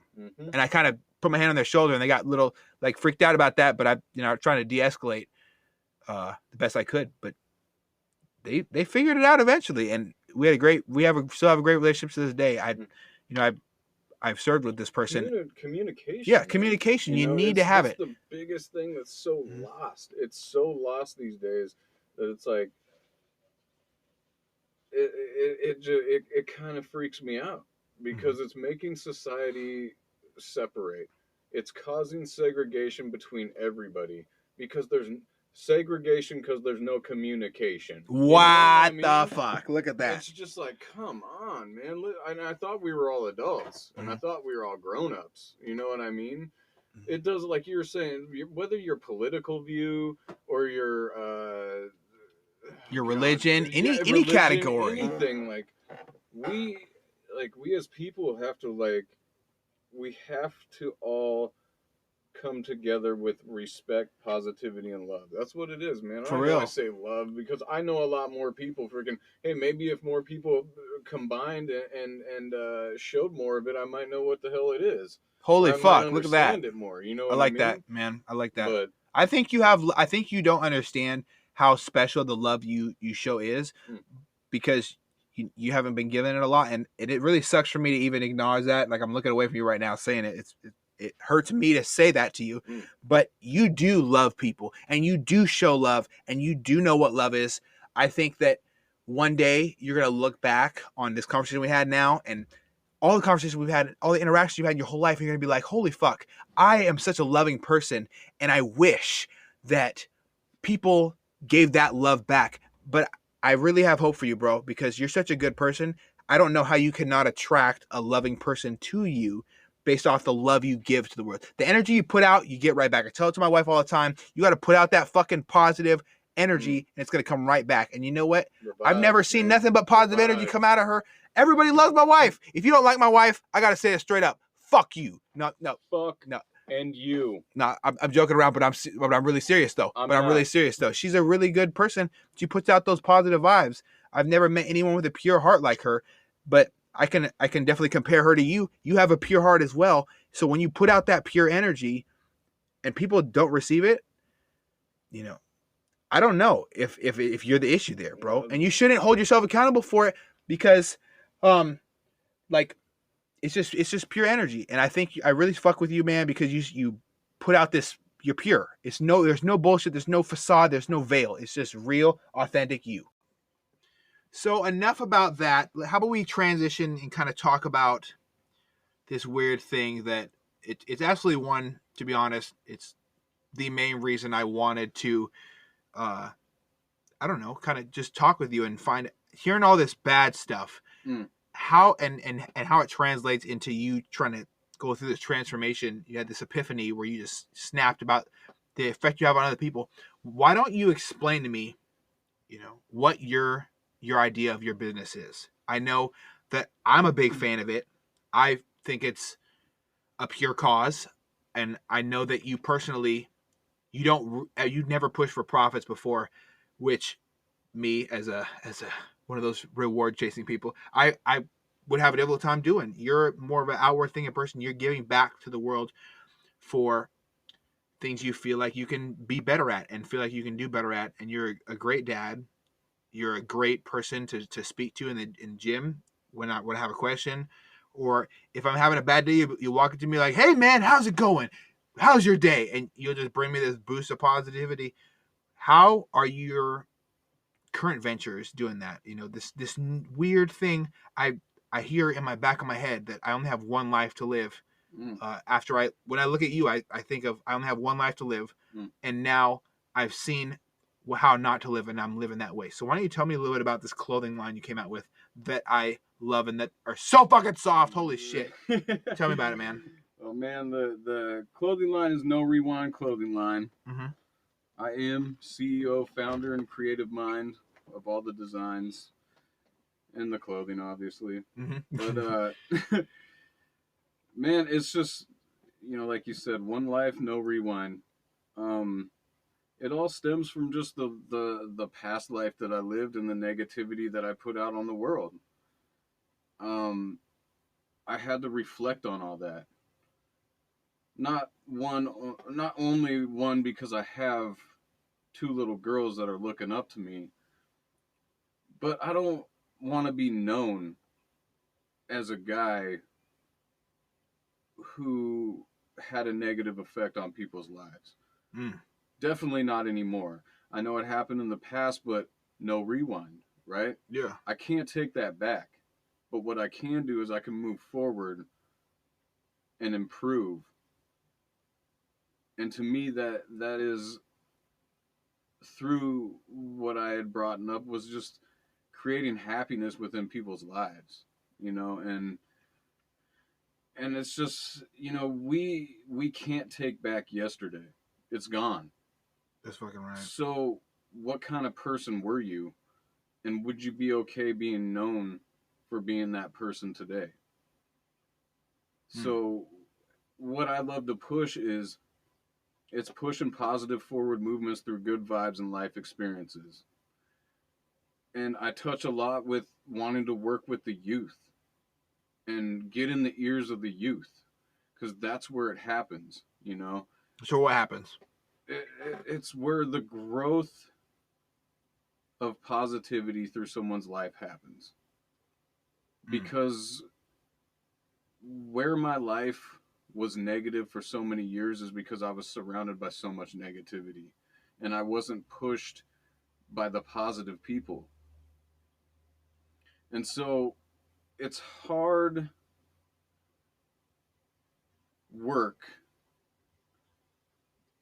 to create something and to try to affect the whole world that sometimes those positive people aren't always around or have the time to reach everybody.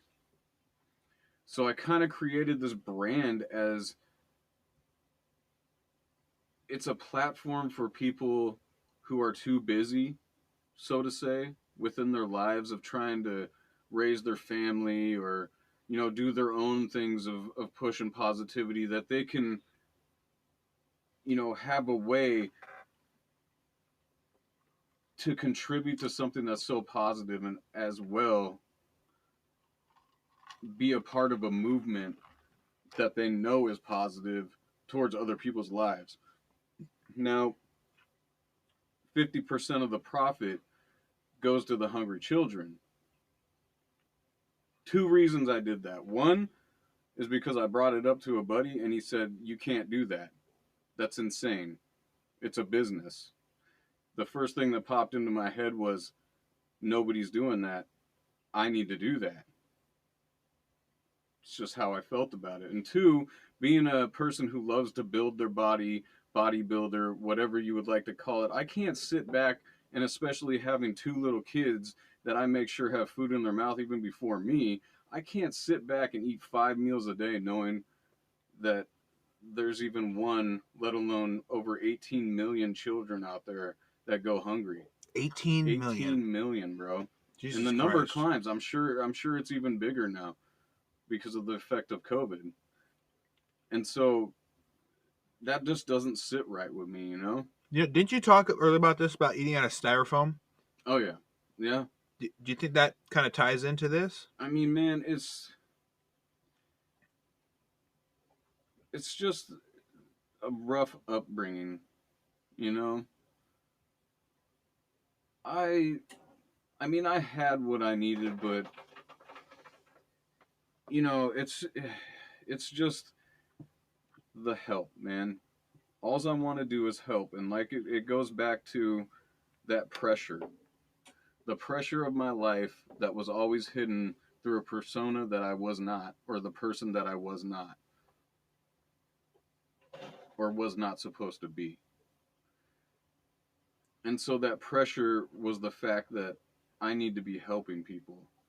And when I do that, it's all the wealth I need. You know what I mean?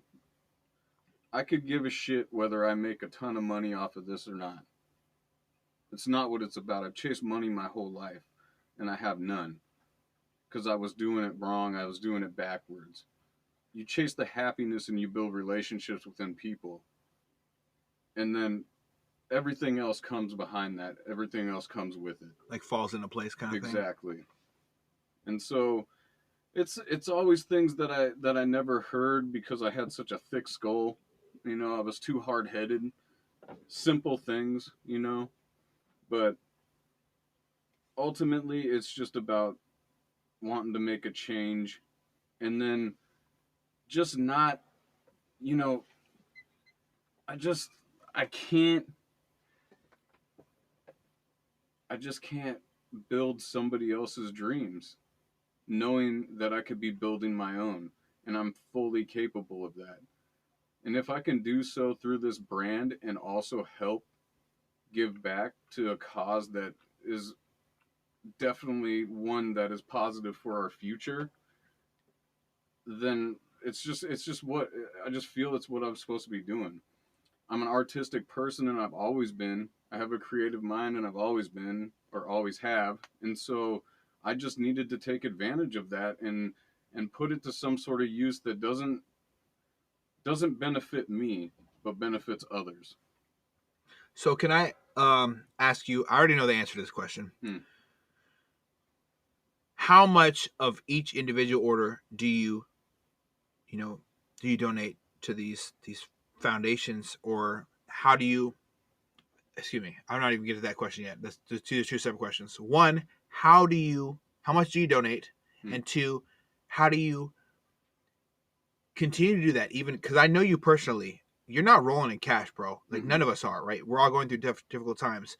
What do you see your daughter's face, or do you see your face, or whose face do you see when you're doing something positive like that? So selfless, giving up part of your literally profit, unlike a lot of nonprofits do, unlike a lot of businesses who say they donate to charity and all this bullshit do, when it's really just their friend's company. What makes you want to do that? I know you talked about eating out of styrofoam. I know you talked about you sometimes you didn't eat, and I know how traumatic that can be. That can be seriously traumatic. I have a lot of friends that struggle through that.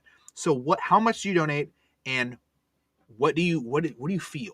How does it make you feel? Does it help you? Does it make you want to give even more? Do you get even more excited? Do you ever like shake with happy tears? Do you like what is it that makes you feel like you're obligated, like this weird feeling that makes you want to do this, man? Because I think it's so pure. There's nothing. It's like fucking pure cocaine.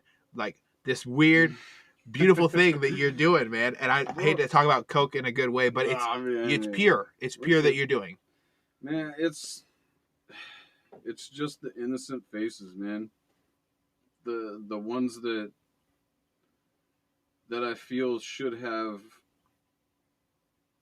Man, it's kind of difficult to explain, but it's just because I don't really want to put nobody down. But there's people in these kids' lives and these innocent little people that should be offering and doing whatever it takes for them, and it's just not happening. Like parents and uncles that need to step the fuck up for their kids. And really, I feel that if I don't get all the time with my daughters, I'm going to give that and be able to provide as much as I want to for them, then I'm going to do it for the kids that don't have it. Jesus Christ, you know, man. Holy shit. I want to be like the community dad. That makes me really emotional to hear, man. I want to offer, for real. I want to offer to those kids what they don't have and what I didn't have, because I know how it feels to not have that. You know what I mean? So to get into what I donate, you know, every 50 hoodies, pretty much $1,500 goes straight to the hungry children. How I donate that, or how I will be donating that, because the first round kind of, you know, COVID really messed with a lot of stuff. So so half of my product just really went to getting the name out and kind of using it as a marketing ploy. I don't like the word ploy. It just seems crooked to me, But marketing regime. yes. Because I watched this happen. I physically watched this happen, Mm. and I know for a fact that you didn't make a single dollar, dude. You literally cashed the fuck out to get this idea out there that it's time to step up for as a community for our children, not depending on even if you're in a different community, whoever's rocking your hoodies has this weird effect that you've had on them, saying, "Hey, we need to step up for our kids," and they're wearing an object that literally says, "There's no rewind." These kids do not get a second chance at their childhood and these anxiety building things that may affect them forever. These depression building things, these suicidal building things, these self-conscious building things, all these negative aspects that can be fixed just by us caring more for our children.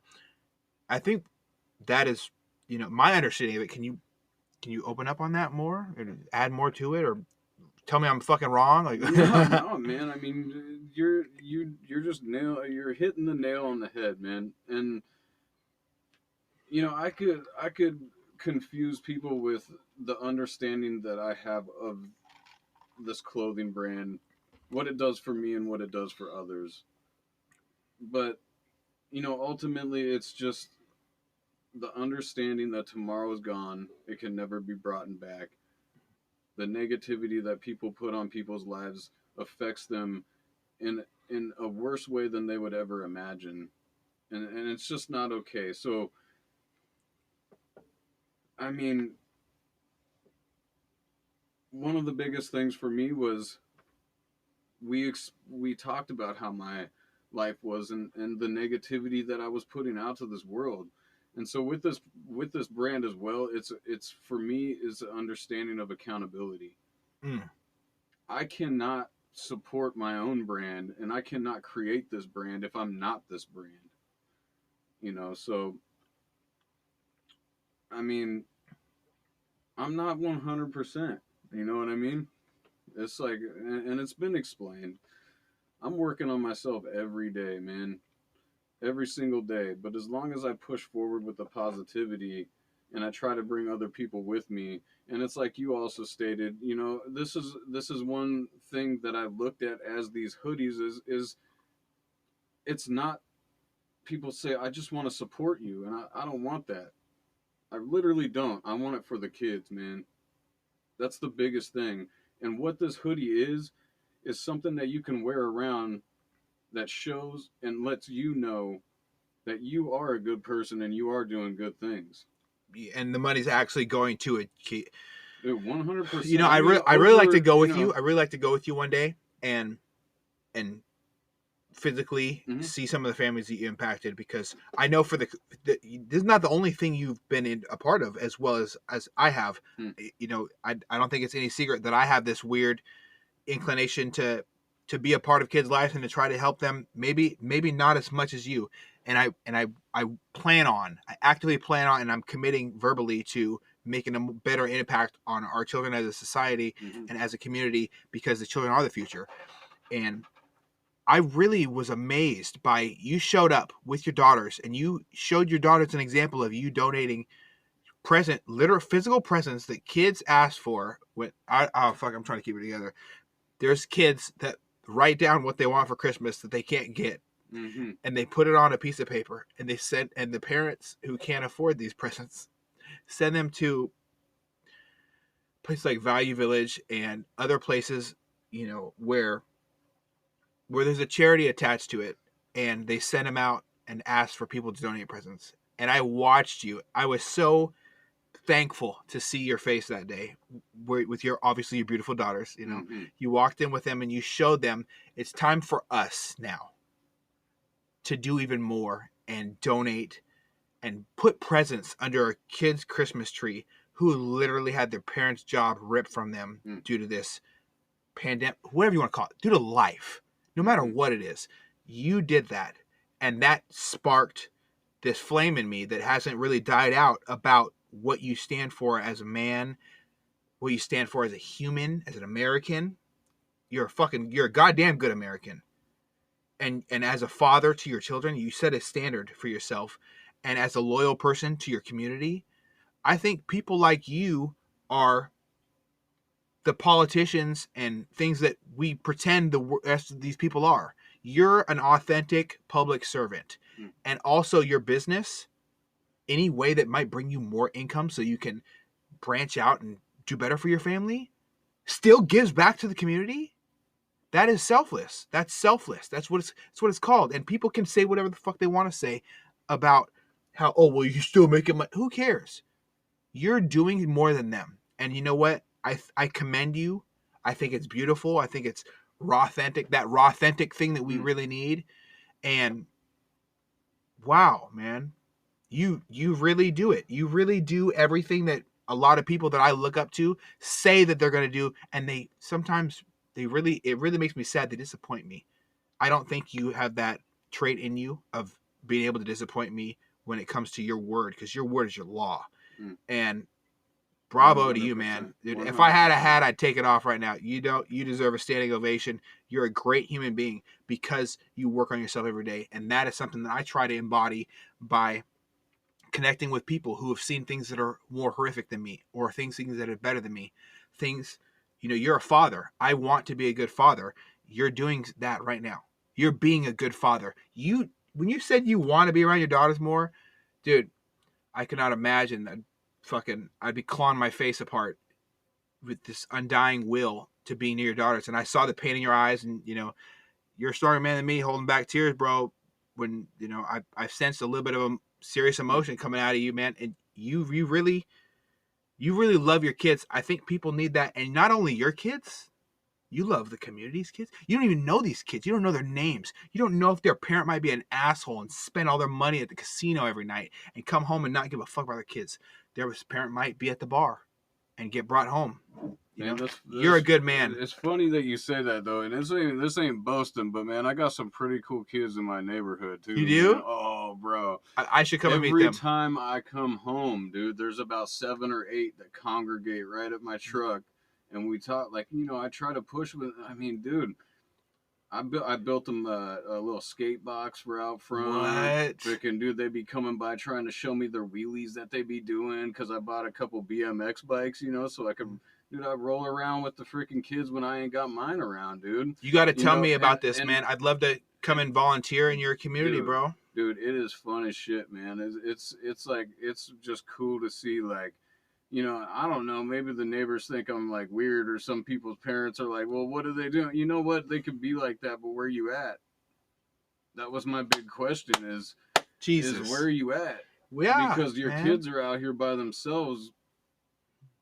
And where are you at? That was like the biggest thing to me. Like, to this day, I want to be out here with my girls. Yeah, I want to be showing these kids how to ollie. I want them to be doing board slides. They be asking me you're all a these skater. questions. I knew it. I knew you're a skater. I'm telling you, dude. Like, dude, they be coming over and knocking on the door. Can we go? Can we borrow the ramp? Can we pull the fun box out, dude? Come on. I think my favorite memory to this day is, I don't know how the hell my mom could do it. She'd come out and she'd bounce a soccer ball, and she'd come out, she'd bounce it right, but it's on concrete at the cul-de-sac around 150th Street in Linwood, right here.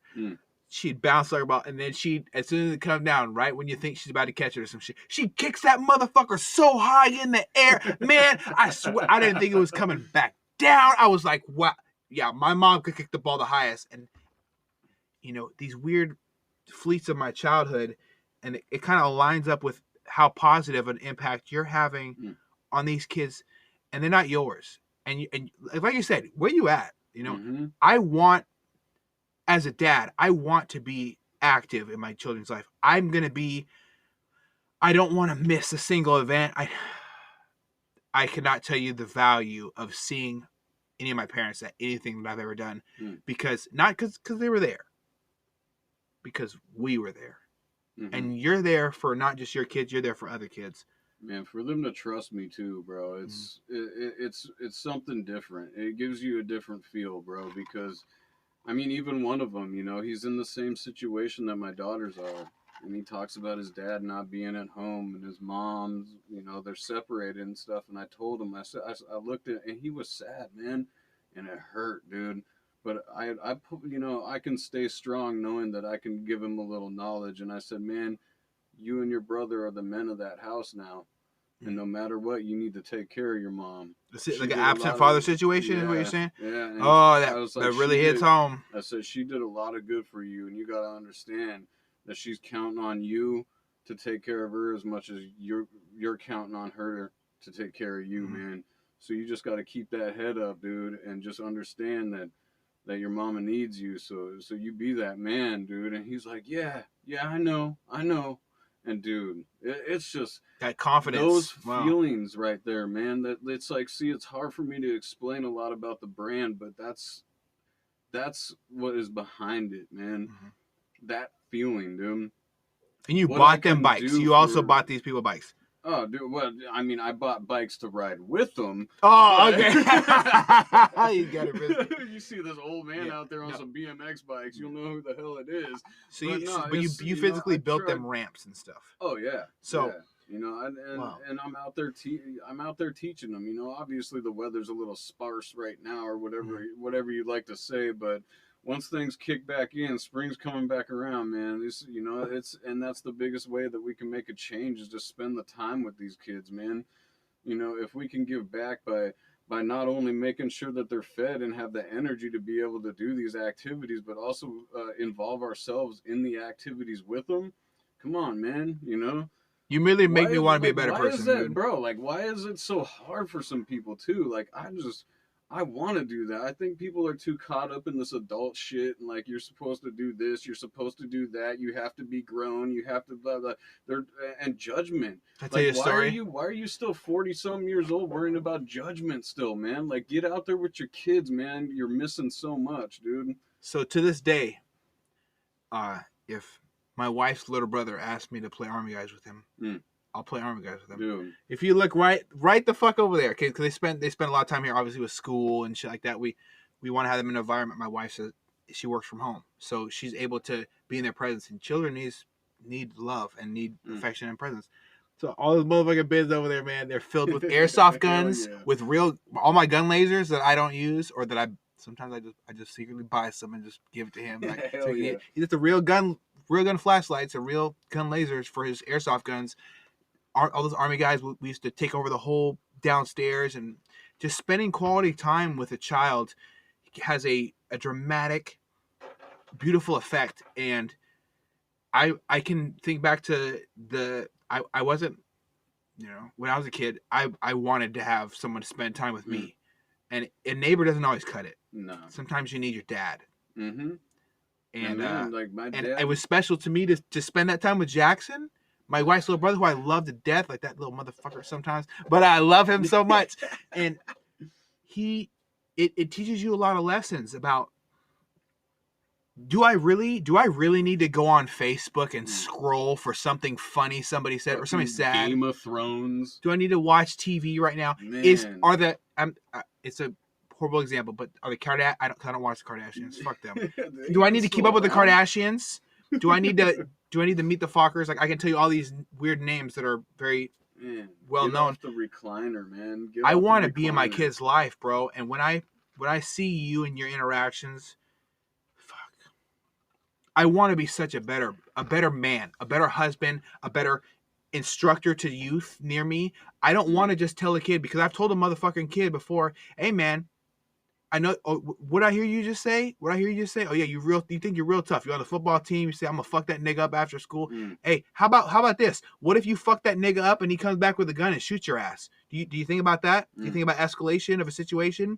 Nope. You just gonna run up on him? You're gonna beat his ass from behind, the side? Like, what do you have going on here? Let's be grown men about this. Let's really think about the repercussions, because not everybody has the balls to go toe to toe with somebody else. Like today, for instance, I was in Seattle. I got accosted by a tweaker. He started freaking out and started speaking this gibberish, and he called me a fucking nigger to my face. So I got so obviously, you know me. I got pretty hostile. I told him I was gonna fuck him sideways with my fist. So. And then I charged him, right, and I was like, let's fucking do this. No, come on, you want to say words that associate you with racism and real hatred. Let's fucking get down, bro. And I want to test your metal. I want to see what you're made of. You got balls enough to, put that shit out there? Because that word reminds me of my uncle who got murdered in front of me. So when you say nigger, it's a real sensitive topic with me. So I got like all sorts of things activated. I felt hot sweats and everything, and he ran away. And it's really difficult for me to understand that. There's a lot of cowards out there, but it's a good reminder, because what if I lost my temper and kept going? There's not a lot of people who are comfortable talking about stuff like this, and I appreciate you, sitting here with me and talking about things you've gone through. It's kind of hard for me to not be violent with people who need violence done on them, but I want to be a good dad. And so I'm trying to find that happy medium of learning to take a deep breath and letting it go. And it's really difficult. It's not really an ego thing. It's more of a, I need to do the right thing. And some people just need to get their ass fucked up because they're toxic to the world. If I walked around and picked on people, as a bully, I should probably get my ass kicked by like the smallest kid in the school so I can be brought down to size because, it's really not cool. Man, I feel karma is real, and those people will get what they deserve. I think I got called an archangel one time by my grandmother, who's a very spiritual woman. She said, "You're archangel. She said, I haven't seen you in 5 years, and you brought retribution to people who sometimes might not have needed it. You need to be careful about that." And I fucking froze up. I was like, "What the hell is going on?" And she just biblically called me out. Like I really got biblically called out. Like I wish I was a more God-fearing human being. And I'm working on being better spiritually. But fuck, dude. Like I'm thinking about this shit. She really said that. And so I also promised my wife when I was 19 that I was really gonna try to be a good person because, I really loved her as my girlfriend and I wanted to see where our future could bring us and what a future it has brought. How can I not stay on this path of forward progression? But you're about that shit, man. You're about forward progression. So they say action has no sound, man. It's a movement. That's what I'll tell you what, that motherfucker was gonna move this morning. You fucking bitch. Anyway, I don't judge people. There's a lot of people that drugs make the mind discombobulated. But I think I still I just right now my armpits are sweating because I'm so enraged about what he said to me because I have a lot of emotion behind any form of hatred, bullying, whatever you may call it. But I think you're giving a lot of kids who might get bullied a fighting chance on their side with your program, man. Oh man. So man, how do I kind of summarize this? You're one of the best people I've ever met in my life, and you kind of recategorize yourself on my rankings based off of the conversation we had. I had no idea any of this stuff about you. I had no idea how your dad was to you. I'm sorry he was that way to you. I had no idea about your relationship with your mom, and I'm sorry that you had that relationship with your mom. I had no idea that your previous significant other hurt you or that you hurt each other. And I'm sorry for that, man. And I love the way you love your daughters. I love the way you love your community. I love the way you love yourself with this effort you put in every day to be better because that is self-love. Self-discipline and working on yourself really amounts to something great, which is the best version you can be. And it's something that I'm working actively to achieve. Got a long way to go. I think swearing less is a big thing for me because when I have kids, I don't want to swear in front of them as much, if at all. I want to be able to communicate and say nice words that have meaning behind them.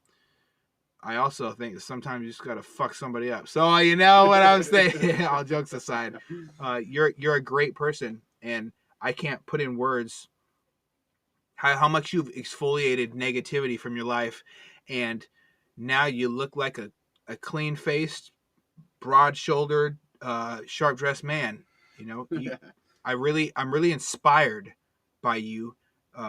And I know this is really uncomfortable for me to say to you because we talked about this earlier offline and online that you don't like being complimented, but it's just this is how I feel, man, about you. You're my brother, and I know me and Jeff Bayless, I was recently featured on his podcast, and it was really emotional for him and me to talk about the feminine qualities versus masculine qualities. A lot of people associate fathers with discipline.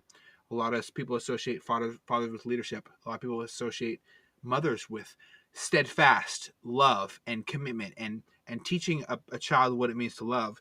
I think love is a great quality that women embody more than men on a lot of occasions, because a lot of times it's hard for a father to teach somebody how to love. But I think you are completely the opposite of that. I think you teach your daughters how to love just like you needed to be loved as a child. And I know it's a feminine entity related thing, and a lot of people look at this in a lot of ways, but I don't really give a fuck. I love you, brother. You're a great person, dude, and I'm proud to say that I know you. I'm proud to say that I've seen you over years. I'm proud that you've seen me over years grow, and I'm proud that you check on me when I'm fucked up, and you see me in the gym and I look a little off and you just chat with me. I'm proud that you see me when I'm having a bad day and I entered LA Fitness, and I'm just like fucking dialed in and focused, and I'm 2 weeks out, and I appreciate you more than anything showing up at my last bodybuilding show. The support you gave me, and you taking my phone for my wife and videotaping me as she came on stage. I'm never gonna forget your face, bro. And that was very emotional to me and to her as well. You captivated that situation, and you made it monumentous to me. I think that's a word. Who cares? It is now, bitch. Thank you so much, man. Thank you. What do you think is the most important thing that you want to give to the world, other than your amazing efforts in your community, other than you working on being a better person? What is your end goal? If you're dying on a hospital bed, what do you want people to remember you by? Man, I'd be crying, but like, what would you want to remember? That's just a hard question, man. But I just want to be known as a pure. I just want people to understand and know me as a pure, genuine, real human being that only wants help and happiness provided for everybody, man. That's what I say is as long as I can push positivity on people every day and maybe make a little bit of a change, at least with one person, that's all I could ask for, and that's all the wealth I need, man. So I live my life to be such a bad human being that I just want to be known as a good human being. That's the biggest thing that is with the push of everything that I'm trying to accomplish and do from this moment on is to redeem myself from the devil that was inside me, and hopefully become a saving angel to a lot of people. So, man, I want to say thank you for having me on the podcast, man, and I appreciate you more than you could ever know. And you say these good things about me, man, and dude, I could reverse that right back to you and more. I mean, you drove me to keep going when I wanted to give up, man. You were there for me when not a lot of people were, and you had an ear that wanted to really listen. You know what I mean? And there are times that people want to give up, and I've seen it before, and you've brought those people back. That's You all I may hope not for, know bro. that, man. You may not know that, but that's what has happened. And I choose to be a friend with you, and that's my decision. Like we were talking about earlier, is it's decisions. Life is about decisions, man. And you have to decide if you're gonna push the positivity and try to reach people through help and happiness. You got to surround yourself with those same type of people, and that's why I fuck with you, man. You're a solid human being, Thank you. and you always keep it 100, man. And not only that, but you be repping my brand hard, man, because you know this movement's gonna be big, and you know we can help a lot of people, man. It's pure. There's no dude, bullshit. There's only no real 100%, man. Mm-hmm. I ain't here to lie to fucking nobody, man. I'll tell you exactly what you don't want to hear, and if you ask me what's going on, I'm going to tell you the truth. And if you want some real answers to any questions that you want to bring up, and don't ever feel uncomfortable, anybody out there, you see me and you're having a hard time, understand, man. I've been there, and you can come to me, you can confide in me, because you don't have to hurt alone, and we can heal together. Fuck You know yeah, what I man. mean? Because that's what it is, man. Is like you can't freaking. There's a crazy person in that head, and you can't stay there, man. Don't be by yourself. You know, reach out to me no matter what. I got an ear to listen, and you know, I got a strong back, man. If you can't carry yourself at that moment, I'll carry you until we both can carry each other, man. That's what it's about, dude. So it's all love, man. It's all It's love. absolutely all love, brother. I appreciate you very much. Not just for coming, just opening up to me. Like obviously this is gonna go on the fucking internet and people are gonna hear it, but you talking about things you've experienced, it really helps me, and hopefully it helps other people understand that their situation isn't smaller or bigger, but it's everybody goes through things. And I know it sounds cheesy as fuck, so I'm gonna say it anyway. When you go off the deep end and kind of dive into this dark part of the swimming pool that might be 8 feet or whatever, people that are scared of swimming in these waters all by themselves without a life jacket, of society holding your hand. And when you talk about things like suicide, depression, and anxiety, abusive parents, losing people, losing a relationship that you really wanted to work, wanting your children more when you don't have them here, it helps somebody else. I know so many people who are going through things that in one way or another, they're going to relate to you. And I appreciate you, coming on it. And not even that, just talking with me, man, because I've never heard this before. This is all new to me. This is all 100% raw. All I know is you're fucking Steve from the gym, and you got this brand, and you told me about it, and I was like, wow, I can get behind that. Let's push it and see what happens. And your cause is pure. And when you talked about me recognizing things when you were off, I had a friend over that night, and I was trying not to be rude because I could tell someone was off with you as well. But when John was over and we were just, I was doing a buddy check. It's kind of what I call it when I have I say, hey man, something's wrong with you. You need to come over tonight. And I've shut down whatever I got going on, whether alcohol's involved or not, whether comparing guns is a thing or not, whether talking about, running through 100 tissues crying, or talking about how they want to hurt themselves and me having them stay here while I go to their house and de-arm it of anything that could harm themselves. And it's a really hard thing to do, and it's almost impossible to do, but like I'm going to put forward that effort.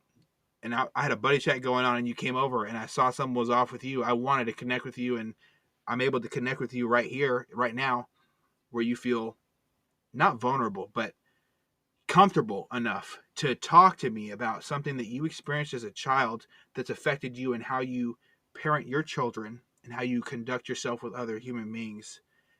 And you have every excuse to be a douchebag.